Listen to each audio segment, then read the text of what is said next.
चाहूंगा आप सबसे, मेरा ये अप्रोच है कि कानून वो है जो पार्लियामेंट ने पास किया है, निर्णय कानून पे होने चाहिए, न कि अपने आप। इसलिए मैं नॉर्मली कानून के हिसाब से देखता हूं, निर्णय अगर आप जमा करेंगे तो सही गलत दोनों मिल जाएंगे आपको, हाई कोर्ट और सुप्रीम कोर्ट के भी, और कमीशंस के तो बहुत सारे मिल जाएंगे। मेरा तो ये सुझाव है कि हम सब एग्री करें कि कानून में क्या लिखा है वो हम मान के चलेंगे, और कानून में गलत अगर इंटरप्रिटेशन किया है किसी निर्णय ने तो उसको हम ना माने। जहां तक बात है, एक दो बातें आप सबको बताना चाहूंगा। अभी एक मैं दूसरे वेबिनार में था जहां पे गिरीश देशपांडे जजमेंट की बात थी। Girish Deshpande judgement Supreme Court का जजमेंट है, मगर इलीगल है, गैर संवैधानिक है। और मेरे हिसाब से हमें इसका कानून का अध्ययन करके और इसके रीजनिंग में शिवानंद जी को भेज दूंगा, वो शेयर करेंगे सबके साथ। मगर ये बहुत जरूरी है, गिरीश देशपांडे सूचना के अधिकार को खत्म कर सकता है अगले 10 साल में, अगर हमने कुछ इस पे पब्लिक ओपिनियन क्रिएट नहीं किया तो। दूसरी बात ये कहूंगा कि जो तेलंगाना की बात की, तेलंगाना चीफ सेक्रेटरी ने गलत निर्णय दिया था और गलत सर्कुलर दिया था, जिसको खारिज करने को याचिका भी आई थिंक कोर्ट में गई है। और हम लोगों ने चीफ सेक्रेटरी को ही लिखा था कि ऐसा गैर कानूनी निवेदन आप न करें। तीसरी एक बात जो मैं पहले भी कह चुका हूं बट फिर आज दोहरा रहा हूं, कलकत्ता हाई कोर्ट के 2 जजमेंट्स हैं और कर्नाटक हाई कोर्ट का एक जजमेंट है कि कमीशंस को 45 दिन के अंदर निर्णय देने चाहिए। मेरे हिसाब से हमें इस पे थोड़ा दबाव लगाना चाहिए। अलग अलग राज्यों में हाई कोर्टों में ऐसी याचिका दाखिल करें। हमारी याचिका अबाउट 1 साल हो गया, आगे नहीं बढ़ रही है, मगर वो तो हाई कोर्टों का काम करने का तरीका ऐसा है। मगर हो सकता है हमें और कुछ हाई कोर्टों से सपोर्ट मिल जाए। किसी को भी चाहिए तो मुझे लिखिए, मैं आपको हमारी पीआईएल की कॉपी भेज दूंगा और जो हमने किया है उसके और आगे के जो हाई कोर्ट के निर्णय हैं वो भी भेज दूंगा। मगर आप सबसे निवेदन है कि अपने अपने राज्यों में किसी छोटे लॉयर को भी लेके ऐसी याचिका दाखिल करने की कोशिश कीजिए, शायद हम कुछ बचा सकेंगे सूचना के अधिकार को। नहीं तो ये सूचना का अधिकार इतिहास का अधिकार बन जाएगा। धन्यवाद। धन्यवाद सर, आपने हमेशा ही गिरीश चंद्र देशपांडे वाले निर्णय को लेकर के मार्गदर्शन किया है और इस पर काम करने की आवश्यकता पर आपने बल दिया है। और उम्मीद है कि हमारे जो साथी जुड़े हुए हैं, जिस तरह से आपने उनको सजेस्ट किया है, वो अपने अपने इस तरह से स्टेट्स में इस तरह की व्यवस्थाएं करेंगे और याचिकाएं लगाएंगे। और हमने एमपी में इसमें कुछ ऑलरेडी इनिशिएशन किया हुआ है और उसके कुछ तथ्य भी सामने आ रहे हैं। बहुत बहुत धन्यवाद आपका। शैलेश सर, हाँ बताइए अशोक जी, बताइए। शैलेश सर, इस ग्रुप के लोगों को पुनः बताइए कि 81J के परिप्रेक्ष्य में परंतु ज्यादा से ज्यादा यूज करें और ज्यादा से ज्यादा रिकॉर्ड इकट्ठा करें। जो आपके 1-1.5 साल बाद की जो पॉलिसी है वो हर ग्रुपों में शेयर करिए, हर ग्रुपों को बताइए, जिससे लोगों को काम आए। एक जो लीगल आर्ग्यूमेंट में भेजूंगा उसमें सबसे तगड़ा आर्ग्यूमेंट यह है कि एक परंतुक है जो सिर्फ 81J को लगाया गया है कि provided information that shall not be denied to parliament और state legislature shall not be denied to any person. 2 चीज ध्यान रखिए, पार्लियामेंट ने ये नहीं कहा कि information that shall be given to parliament, information that shall not be denied to parliament shall not be denied to a citizen. इस परंतुक का इस्तेमाल करके PIO, first appellate authority, commissioner या जज जो भी कहता है 81J क्लेम करता है, उसे ये करना जरूरी है कि उसके हिसाब से सब्जेक्टिव तौर से वो ये स्टेटमेंट दे कि वो ये इंफॉर्मेशन पार्लियामेंट को नहीं देगा। इसके बिना ये 81J इस्तेमाल करना गैर कानूनी है। और भी आर्गुमेंट्स है जो मैं भेज दूंगा आपको लिख के। मगर अगर पूरे देश में और ये इंसिस्ट करें कि अगर हमारी बात नहीं भी मानता है कोई, कमिश्नर हो, जज हो या पीआईओ या फर्स्ट अपीलेट अथॉरिटी, तो वो कारण बताए कि कैसे किस हिसाब से हमारी बातें नहीं मान रहा है। गिरीश देशपांडे तो पूरी तरह से गैर संवैधानिक है, गैर कानूनी है।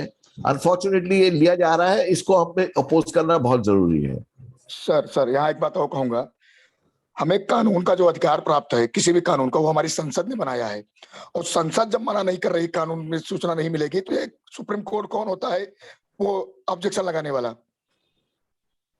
ये भी ये हमें हर बातों में देखिए, हमें इसको वही संवैधानिक तौर पे चैलेंज करना पड़ेगा मेरे हिसाब से। और जैसे मैंने अगले सेमिनार में बताया था, आर राजगोपाल का जजमेंट 2 जज का ही जजमेंट था जो गिरीश देशपांडे के पहले है। गिरीश देशपांडे का जजमेंट इससे विपरीत है। कानूनी तौर पे इसे पेयर इंक्यूरियम कहा जाएगा क्योंकि दोनों 2 जज के जजमेंट थे। गिरीश देशपांडे को राजगोपाल का जजमेंट कंसिडर करना चाहिए था एज अ प्रेसिडेंट, जो नहीं किया गया है। तो उस हिसाब से भी ये गैर संवैधानिक बन जाता है। कोई कारण नहीं दिए, कोई रेशियो नहीं दिया है गिरीश देशपांडे में। और ये लंबा चौड़ा मैं भाषण नहीं देना चाहूंगा, मगर मैं लिख के भेजूंगा और इसको प्लीज इस्तेमाल कीजिए। जब भी कोई बताए, इसको आप जमा कीजिए, हीरो के जैसे जमा कीजिए। और किसी दिन हम लोग 6 महीने 1 साल के बाद अगर इनफ पब्लिक ओपिनियन जनरेट हुआ तो ये सब लेके फिर सुप्रीम कोर्ट को में याचिका डालने की सोच सकते हैं। मगर आज अगर गए सुप्रीम कोर्ट में तो मेरे हिसाब से कत्ल हो जाएंगे। सर एक चीज आपसे और अनुरोध करूंगा, आप जो आपने बनाया हुआ है सब कुछ ज्यादातर इंग्लिश में है और हर आदमी इंग्लिश नहीं जानता है, तो जो आप साझा करते हैं सर उसको हिंदी में भी लिख दिया करें, जिससे हम लोगों को भविष्य में आसानी हो। कोई आप में से अगर इसको जिम्मेदारी को ले ले तो बहुत अच्छा हो, क्योंकि मैं इसको करने के लिए लायक नहीं हूं।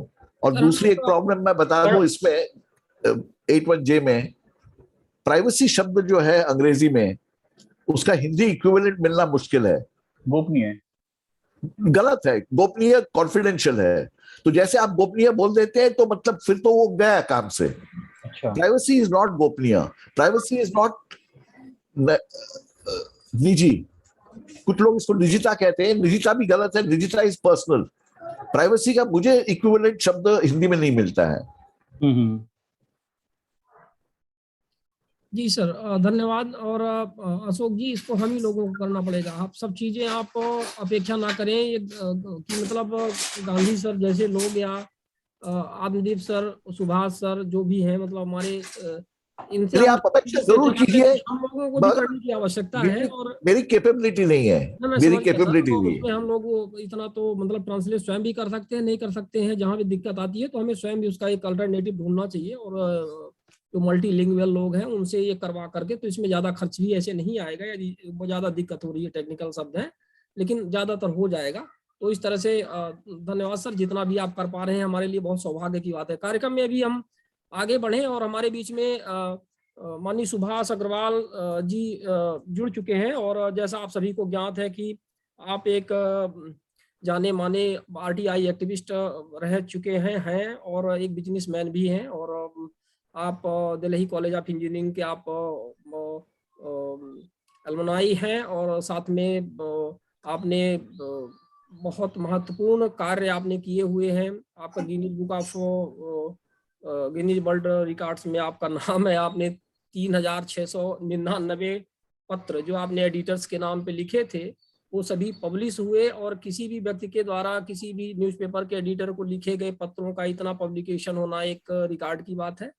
और बहुत सारे आपने महत्वपूर्ण काम किए हैं। चीफ जस्टिस ऑफ इंडिया को RTI के दायरे में लाने का योगदान जो है वो आपको ही जाता है। और आप स्वयं भी अपने बहुत सारे अच्छे कार्यों के बारे में यहाँ पे बताएंगे, आज हमारे बीच में है। तो सर स्वागत है आपका बहुत बहुत, और हम सभी आपको सुनने के लिए यहाँ पर आतुर हैं।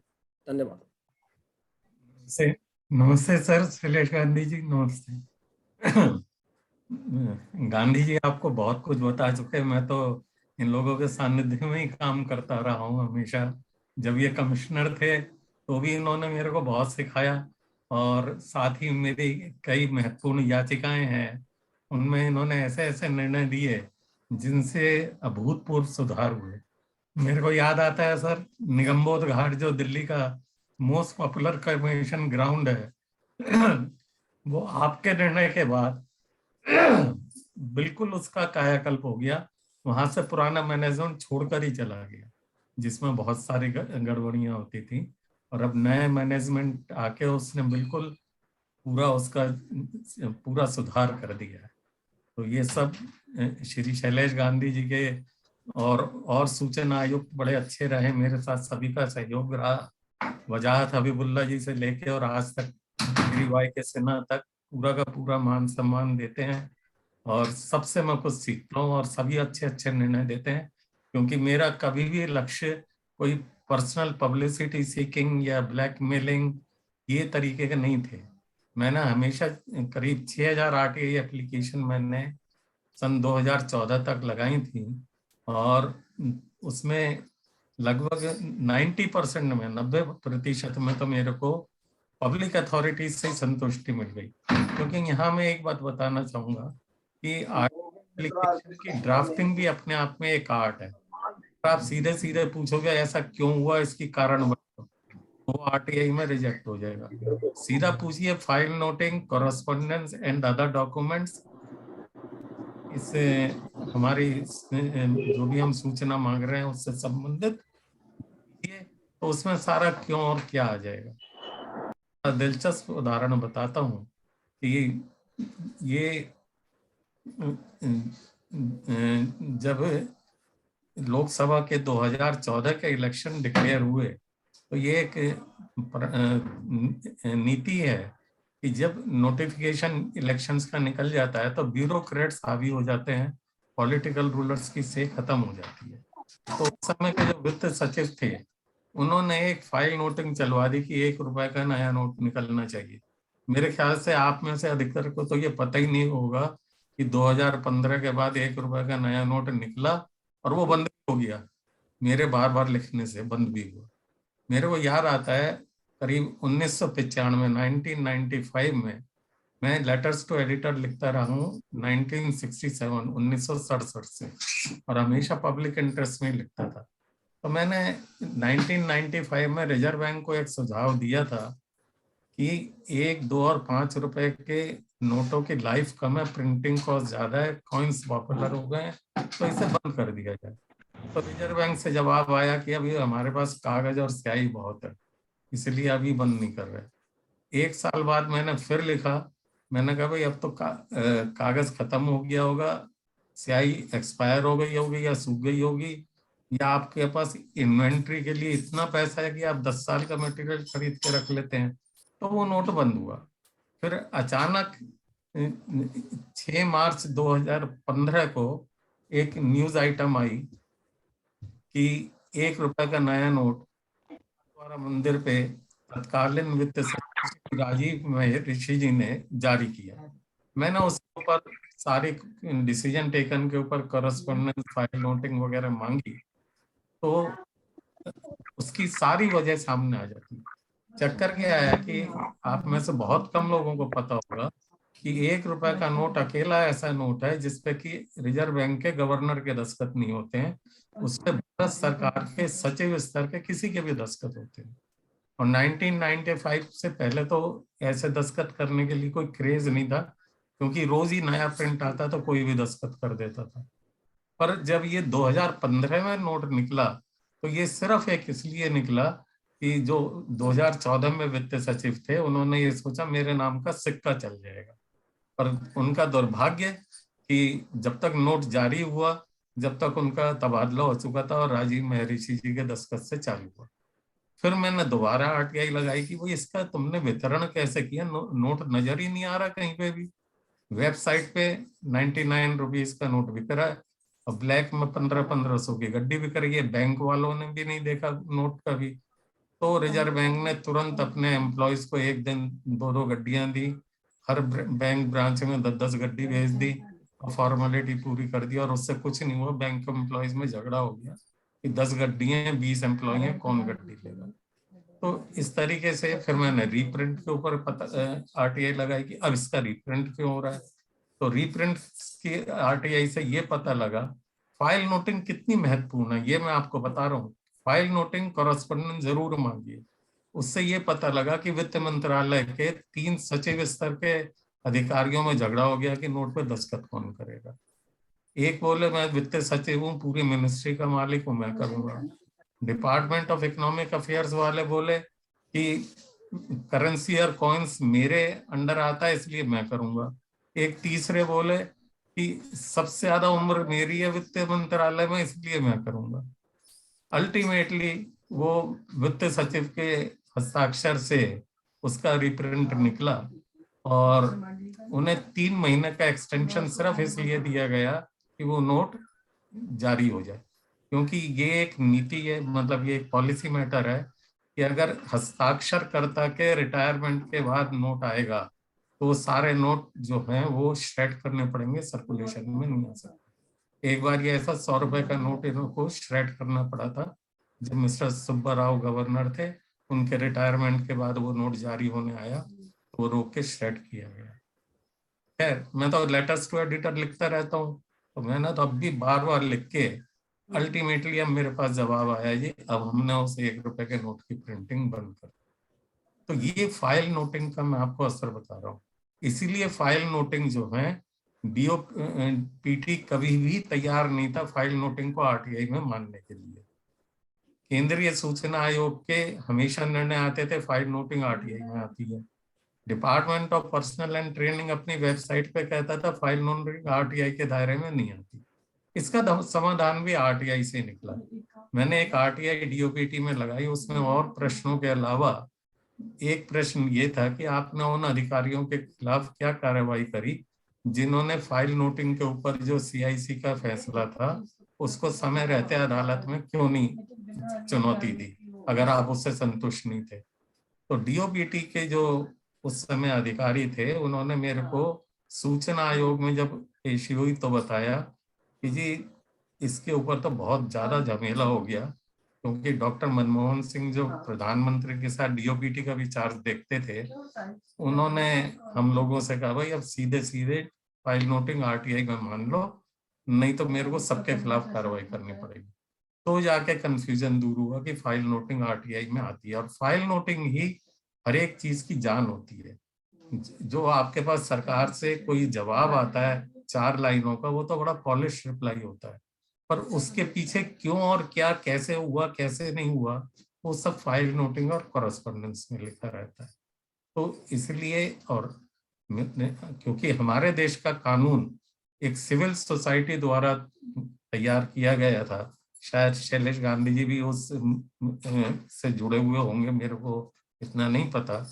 बाकी अरुणा राय जी, निखिल डे जी और अरविंद केजरीवाल जी, ये सब उस समय जुड़े हुए थे। तो उन्होंने इतना बढ़िया कानून बनाया कि ये संसार के सर्वश्रेष्ठ कानूनों में से है, और हमारे से ऊपर जो 4-5 देश रैंक करते हैं, प्रैक्टिकली हमारे देश का कानून सबसे अच्छा है, क्योंकि जो 4-5 देश हमारे से ऊपर रैंक करते हैं उनकी आबादी कुछ लाखों में, और हमारे देश का कानून 135 करोड़ की आबादी को कवर करता है।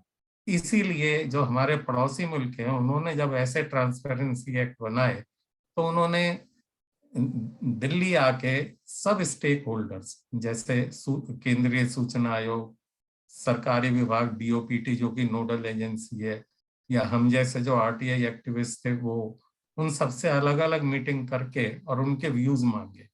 और इसका नतीजा ये निकला कि बांग्लादेश ने जब अपना ट्रांसपेरेंसी एक्ट बनाया तो उन्होंने फाइल नोटिंग जो है वो एग्जम्पशन लिस्ट में डाल दी, क्योंकि यहाँ पे उन्हें सरकार से ये इनपुट्स मिले होंगे भाई ये फाइल नोटिंग बहुत खतरनाक चीज होती है। तो इस तरीके से ये, और जब भी आप मांगे तो इसलिए मैं कहता हूँ कॉरेस्पॉन्डेंस और फाइल नोटिंग जरूर मांगिए।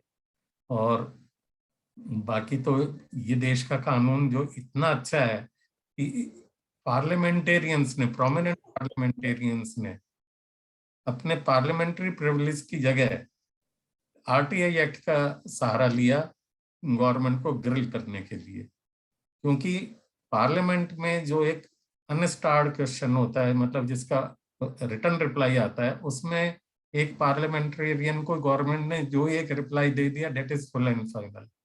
ओरल की बात अलग है, वहां तो बहस होती है, पर हमारे पास यहाँ पे 3 अपॉर्चुनिटीज हैं। सबसे पहले जो जनसूचना अधिकारी वो, उसके बाद उसी विभाग में जो अपीलेट अथॉरिटी होती है, अपीलीय अधिकारी वो, और अगर उससे भी संतुष्टि नहीं मिले तो सूचना आयोग, केंद्र के लिए केंद्रीय सूचना आयोग, राज्यों के लिए राज्य सूचना आयोग। तो हम वहां जाके अपनी बात रख सकते हैं। और हमेशा ही मतलब मैं तो यही कहूंगा कि मैंने अपना एक नियम बना रखा था, एक आरटीआई डेली। और मैं जिस भी सेमिनार में जाता हूँ, खासतौर पे अगर आपके यहाँ वेबिनार में स्टूडेंट्स हों, तो मैं सबसे यही अपील करता हूँ कि मेरा तो एक आरटीआई डेली का नियम था, आप लोग कम से कम एक आरटीआई नेशनल पब्लिक इंटरेस्ट में डेली का अपना नियम बनाइए, और उसमें अपना व्यक्तिगत स्वार्थ नहीं देखिए, पब्लिसिटी सीकिंग नहीं देखिए, उसमें आप राष्ट्र हित के बारे में मुद्दे उठाइए और आरटीआई लगाइए, तो देखिए देश का कायाकल्प हो जाएगा। और इसीलिए मैं बार बार ये सुझाव सरकार को भी देता रहता हूँ और वेबिनार्स में भी देता हूँ कि आरटीआई के बारे में स्कूलों से पाठ्यक्रम में शामिल करना चाहिए, और जो बढ़ते बढ़ते यूनिवर्सिटी लेवल तक जाए। और उस मेरे ख्याल से अब तो कई विश्वविद्यालयों ने आरटीआई को एक अलग सब्जेक्ट के तौर पे लॉ कॉलेजेस में कर दिया है शामिल। और अगर स्कूल लेवल से ये लागू होगा तो आने वाला जो नागरिक है वो एक प्रबुद्ध नागरिक बनेगा और देश को बहुत सुधार की तरफ ले जाएगा। और ये आरटीआई कानून ये नहीं है खाली स्कैम्स और स्कैंडल से एक्सपोजर की है। 2G CWG के अधिकतर खुलासे मेरी आरटीआई एप्लीकेशन से हुए। कोल ब्लॉक का कोई और सज्जन थे, उनकी आरटीआई से खुलासा हुआ। और इसका ये खाली एक क्यूरेटिव मेडिसिन नहीं है, ये प्रिवेंटिव मेडिसिन भी है। मैं आपको एक बड़ी दिलचस्प घटना सुनाता हूँ कि 2G के ऊपर एक कुछ नए इनपुट्स लगाए आए। मैं बड़ी रिसर्च करके ही आरटीआई एप्लीकेशन लगाता था, इसीलिए मेरा 90% सक्सेस रेट पब्लिक अथॉरिटीज के साथ था। जो 10% रह गए थे उसमें खाली वो विषय थे जिसमें कि एक सीपीआईओ तो क्या उसके सेक्रेटरी लेवल का अधिकारी में निर्णय नहीं ले सकता था। अब जैसे मैंने नेताजी सुभाष चंद्र बोस की फाइल्स पे आरटीआई लगाई, उस पे केंद्रीय सूचना आयोग ने भी हियरिंग के बाद महीनों तक फैसला रिजर्व रखा, क्योंकि शायद इस इतने बड़े फैसला का श्रेय माननीय प्रधानमंत्री को जाना था। और ऐसे ऐसे ही सिर्फ मामलों में मेरे को सूचना आयोग में जाना पड़ा। और मेरी आरटीआई से पब्लिक अथॉरिटीज के जो केंद्रीय जन अधिकारी थे वो भी बड़े प्रसन्न होते थे। वो आज तक मेरे से मित्रता रखते हैं और वो यही कहते हैं कि आपकी आरटीआई आती थी तो ऐसा लगता था जैसे कि किसी ने हमारे मन की बात कह दी हो। तो आपने क्यों अब आरटीआई कम कर दी? मैंने कहा भाई मैं सिंगल मैन आर्मी हूँ, अब मेरी अपनी भी कुछ समस्याएं हो सकती हैं, समय सीमा भी हो सकती है, तो इसलिए मैं उतना एक्टिव नहीं रहा। और मैं आपको वो बता रहा था कि ये कैसे प्रिवेंटिव मेडिसिन बनी। तो 2G से रिलेटेड मेरे को कुछ नए इनपुट्स आए, तो मैंने उसके ऊपर एक आरटीआई एप्लीकेशन संचार मंत्रालय में लगाई। तो मेरे को श्री प्रशांत भूषण जी ने ये एक ऑफर दे रखा था, भाई CIC तक तुम कर लिया करो, उसके बाद का मैं सारा हाई कोर्ट सुप्रीम कोर्ट में देखूंगा और आपसे डॉक्यूमेंटेशन चार्जेस भी नहीं लूंगा। नहीं तो मेरी कहाँ औकात थी कि मैं सुप्रीम कोर्ट हाई कोर्ट में जाके लड़ाई लड़ता। तो उनका फोन आया कि आपने एक आरटीआई लगा रखी है, उसके जो दस्तावेजों की उन्होंने कॉपिंग फीस मांगी है, तो मेरे को कल सुप्रीम कोर्ट में वो दस्तावेज चाहिए। अच्छा हो अगर आप खुद चले जाएं संचार भवन और शायद आपके फेस वैल्यू पे डॉक्यूमेंट्स आज ही मिल जाए। तो मैं चला गया। जब संचार भवन गया, वहाँ के जन सूचना अधिकारी मेरे से मिलकर बड़े प्रसन्न हुए और उन्होंने तुरंत वो डॉक्यूमेंट्स जो भी कॉपिंग चार्जेस लेके देने थे वो दे दिए। और उन्होंने एक बड़ी दिलचस्प बात बताई, ये मैं आपको बता रहा हूँ यूपीए रिजाइम की बात, बहुत पुरानी बात।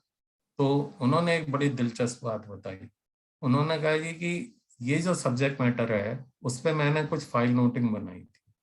जब ये मंत्री महोदय के पास फाइल नोटिंग पहुंची तो उन्होंने कहा कि ये वाली फाइल नोटिंग तो श्रेड कर दो और जो मैं कह रहा हूँ वैसे फाइल नोटिंग बनाओ। बोले ये हम तो हुक्म के गुलाम है, हमें वैसे ही करना पड़ा। पर जैसे ही आपकी आरटीआई आई तो मंत्री महोदय ने मेरे को दोबारा बुलाया और बोले कि जो मैंने बताया था वो श्रेड कर दो और तुम्हारा अपने वाले जो फाइल नोटिंग थी वो रिस्टोर कर दो। तो इसका मतलब क्या हुआ, आने वाला एक बड़ा घोटाला रुक गया। नहीं तो कुछ ना कुछ उसमें चक्कर होगा जब की फाइल नोटिंग चेंज करवाई गई। तो इसलिए ये एक बड़ा अच्छा एक टूल है, इसे जितना सही ढंग से इस्तेमाल किया जाए वो अच्छा है। और इसमें मैंने सरकार को लगातार 4-5 सुझाव देता रहा हूँ, क्योंकि देखिए मिसयूज भी बुरा है। और शैलेश गांधी जी ने बड़ा अच्छा एक बार इसका जवाब दिया था, बोले कि ब्लैकमेल उसी को तो कर रहा है जो ब्लैक है। बात उनकी बिल्कुल सही थी, पर हम क्यों ना इसको सुधार करवाएं इस तरीके से, वो सुधारों को लेके कि जिससे कि आरटीआई का उपयोग जो है पब्लिसिटी सीकिंग के लिए, येलो जर्नलिज्म के लिए ऐसे नहीं हो पाए। और ब्लैकमेलिंग के लिए भी लोग बाग जो है, मेरे को एक बार एक मैं आरटीआई वर्कशॉप में लेक्चर दे रहा था, वो बताए जी एक शख्स है, वो पहले दिन जो है एक आरटीआई लगाते हैं हमारी राशन शॉप के बारे में। राशन शॉप में धांधलेबाजी बहुत होती है तो सबको पता है। और अगले दिन जो है हमारे पास आ जाते हैं, मैंने ये आरटीआई लगाई है, 500 रुपए लेके आरटीआई विड्रॉ कर लेते हैं। तो ये भी सब रुकना चाहिए। येलो जर्नलिज्म का तरीका यह है कि दिल्ली फायर सर्विस में एक बार एक मेरे को फायर ऑफिसर ने बुलाया, बोले जी एक शख्स है वो हर बृहस्पतिवार को 100 आरटीआई लगा जाता है 100 बिल्डिंग्स के बारे में, और हमारी तो एक एडिशनल टास्क है, फायर अलार्म बजा हमें भागना पड़ता है। और बोले जी ये येलो जर्नलिज्म करता है, जितनी सूचनाएं मिलती हैं सबको बिल्डिंग्स में जाके उनसे ब्लैकमेलिंग करता है। तो इस तरीके की भी बातें रुकनी चाहिए। और लोगों ने क्या तरीके अपना रखे हैं, मेरे अपने तजुर्बे हैं कि एक बार जीबी पंत हॉस्पिटल दिल्ली में एक प्रोफेसर ने मेरे को बुलाया, यूं बोले जी ये क्या आरटीआई आई है, इसमें ये लिखा हुआ है कि आपकी लाइब्रेरी में ये ब्रिटिश और अमेरिका की ये मेडिकल टेक्स्ट बुक्स हैं, इन्हें पढ़ के मेरे निम्नलिखित क्वेरीज का जवाब दे दीजिए। उन्हें करना होगा कोई पीएचडी या डीएम या और कोई रिसर्च वर्क करना होगा, तो ऐसी आरटीआई लगा दी उन्होंने। तो it is a research work, CPI is not suppose to do research work. वो वही सूचना दे सकता है जो कि रिकॉर्ड में उपलब्ध हो। जब मामला श्री यशोवर्धन आजाद के सामने पहुंचा तो उन्हें देख के बड़ा गुस्सा आया कि जो प्रोफेसर हैं मेडिकल कॉलेजेस के, अब वो ये काम करेंगे बजाय ऑपरेशन छोड़ के ये काम करेंगे। मेरे को पता है जीबी पंत हॉस्पिटल में जो प्रोफेसर हैं वो इतने ड्यूटी बाउंड है, मेरा अपना व्यक्तिगत तजुर्बा है, 12-12 घंटे की ड्यूटी देते हैं रोज की रोज, ऑपरेशन को बीच में नहीं छोड़ सकते।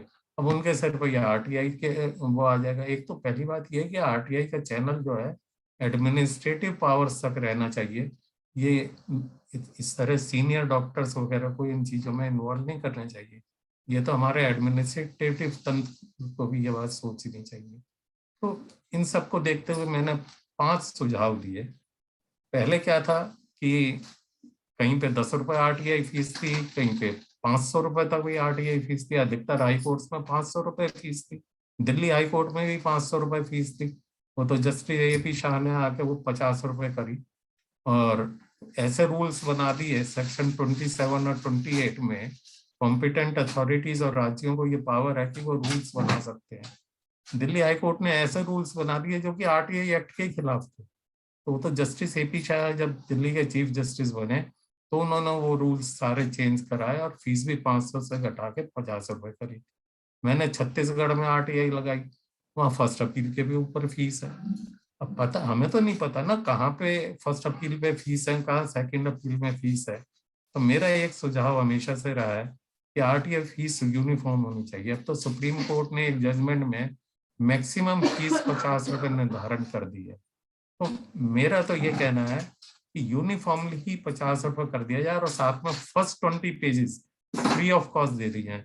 पेटिशनर को 50 रुपए का माल मिल गया और पब्लिक अथॉरिटीज और पेटिशनर का जो पोस्टल एक्सपेंसेस वगैरह है वो बच गए कॉपिंग पेजेस मांगने में और जाने में। और 10 रुपए के पोस्टल ऑर्डर की तो हैंडलिंग कॉस्ट ही सरकार को 50 रुपए तो डाक विभाग को पड़ती है, आरटीआई से पता लगा। इतनी ही बैंकों को पड़ती होगी और इतनी ही पब्लिक अथॉरिटीज को ही पड़ती होगी। तो 150 रुपए तो सरकार खर्च कर देती है 10 रुपए वसूल करने के लिए।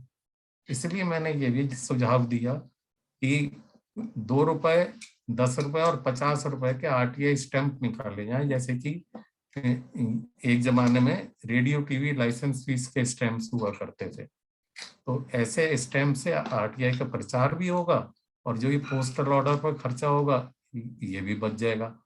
मेरी आरटीआई एप्लीकेशंस की वजह से 1, 2, 5, 7 रुपए के पोस्टल ऑर्डर तो कम से कम बंद हुए जब मैंने उनके ये पूछा कि इनकी प्रिंट ऑर्डर कितना था और बिके कितने, तो उन्हें पता लगा पोस्टल अथॉरिटीज को कि अभी तक क्यों चालू है। तो दूसरा जो सुझाव ये था कि इस तरीके के आरटीआई स्टैंप निकाले जाएं जिससे कि सरकार का खर्चा बने। तीसरा सुझाव मेरा ये था कि आज जितनी भी वेबसाइट्स हैं, डीओपीटी की वेबसाइट आरटीआई ऑनलाइन के लिए बेस्ट है। अब मैं उड़ीसा की जो ऑनलाइन वेबसाइट है उसको देखिए, वो तो बेकार है वो वेबसाइट। उस वेबसाइट के अनुसार तो पहले उस पे आप वेबसाइट पे ऑनलाइन आरटीआई एप्लीकेशन दर्ज कर दीजिए, पेमेंट कर दीजिए और उसके बाद उसकी जो प्रतिलिपि है उसे डाउनलोड करिए। उस डाउनलोड की हुई आरटीआई एप्लीकेशन को स्पीड पोस्ट से भेजिए। तो ये आरटीआई ऑनलाइन कहाँ रहा है? ऐसे ही हम सीधे ही भेज सकते थे, फिर इतना तामझाम की जरूरत ही क्या थी? और जो पेमेंट है वो भी सिलेक्टेड बैंक से है, ना क्रेडिट कार्ड से है ना डेबिट कार्ड से है, और बैंक भी सिलेक्टेड है। तो ऑनलाइन पेमेंट भी नहीं कर सकते हम सबको। तो यूनिफॉर्मली जो डीओपीटी की वेबसाइट है वो सबको लेनी चाहिए। चौथा सुझाव ये था जो कि बहुत कम लोगों को पता है और ये मिसयूजर्स को ज्यादा पता है। एक दिल्ली में एक मिसयूजर थे जिनको कि एक बार यशोवर्धन आजाद साहब ने फटकारा कि तुम रोज की रोज पब्लिक अथॉरिटीज का टाइम वेस्ट करते हो फालतू के आरटीआई एप्लीकेशन लगा के, और फर्स्ट में कभी जाते नहीं हो। और तो 150 आरटीआई एप्लीकेशन उन साहब की जो है उन्होंने एक ऑर्डर से निरस्त करी। फिर उन्होंने, ये तो चीफ मिनिस्टर ऑफिस का हाल था, फिर उन्होंने एलजी ऑफिस को ऐसे ही परेशान करना शुरू किया। तो लॉकडाउन के दिनों में जो हमारे वर्तमान में मुख्य सूचना आयुक्त हैं, उस समय वो दिल्ली का काम देखते थे सूचना आयुक्त के तौर पे, उन्होंने 141 पेटिशंस की।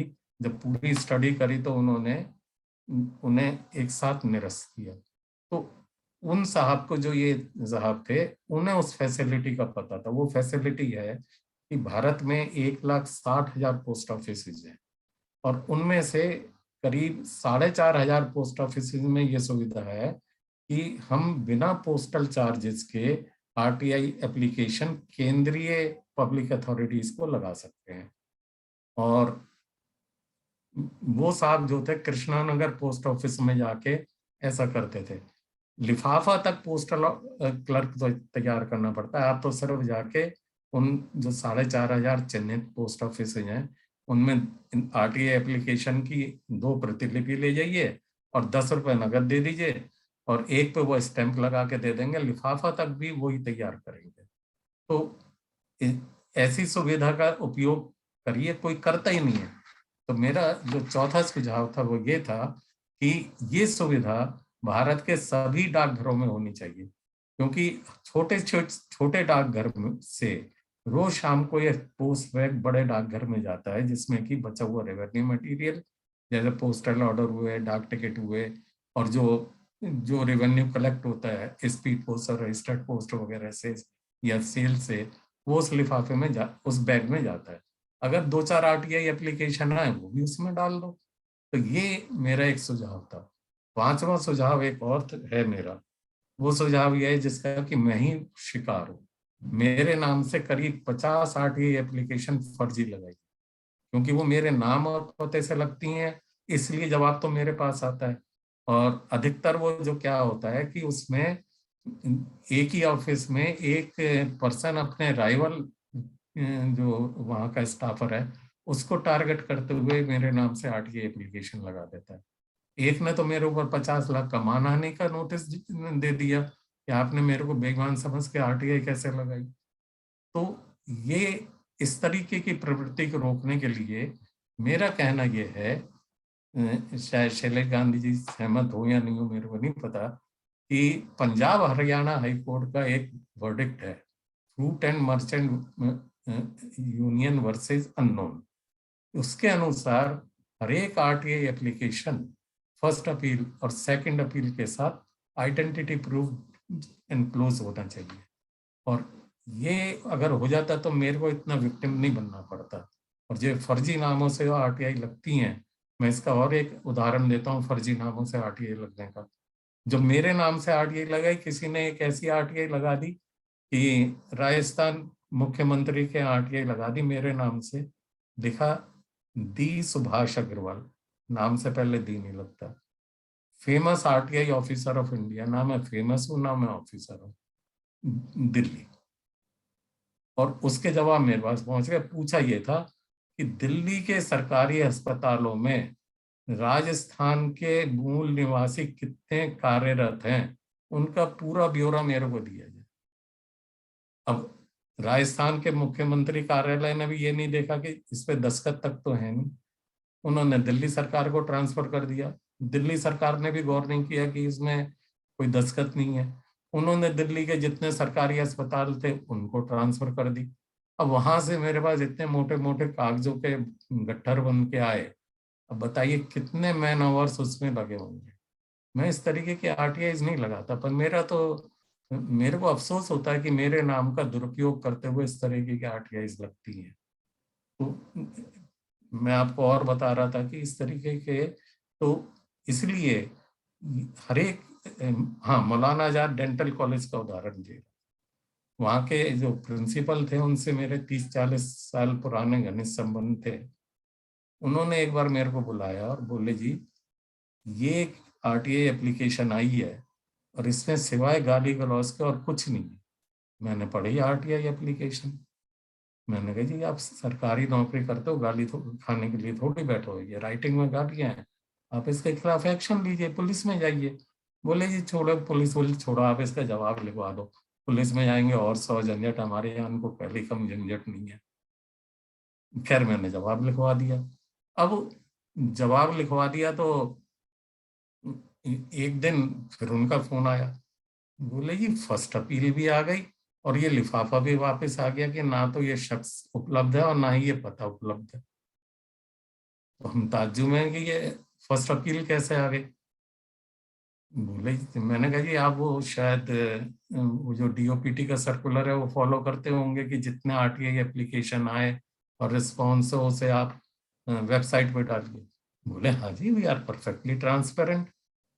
रेलवेज तो 2005 से ही वो सिस्टम फॉलो कर रहा है कि जितनी आरटीआई एप्लीकेशन और रिस्पॉन्स है वो वेबसाइट पे डालिए। और उसका ध्येय यही था कि भाई आरटीआई एप्लीकेशन लगाने वाला अगर रिस्पॉन्स पहले ही वहां पर है वेबसाइट पे तो उसे देख ले।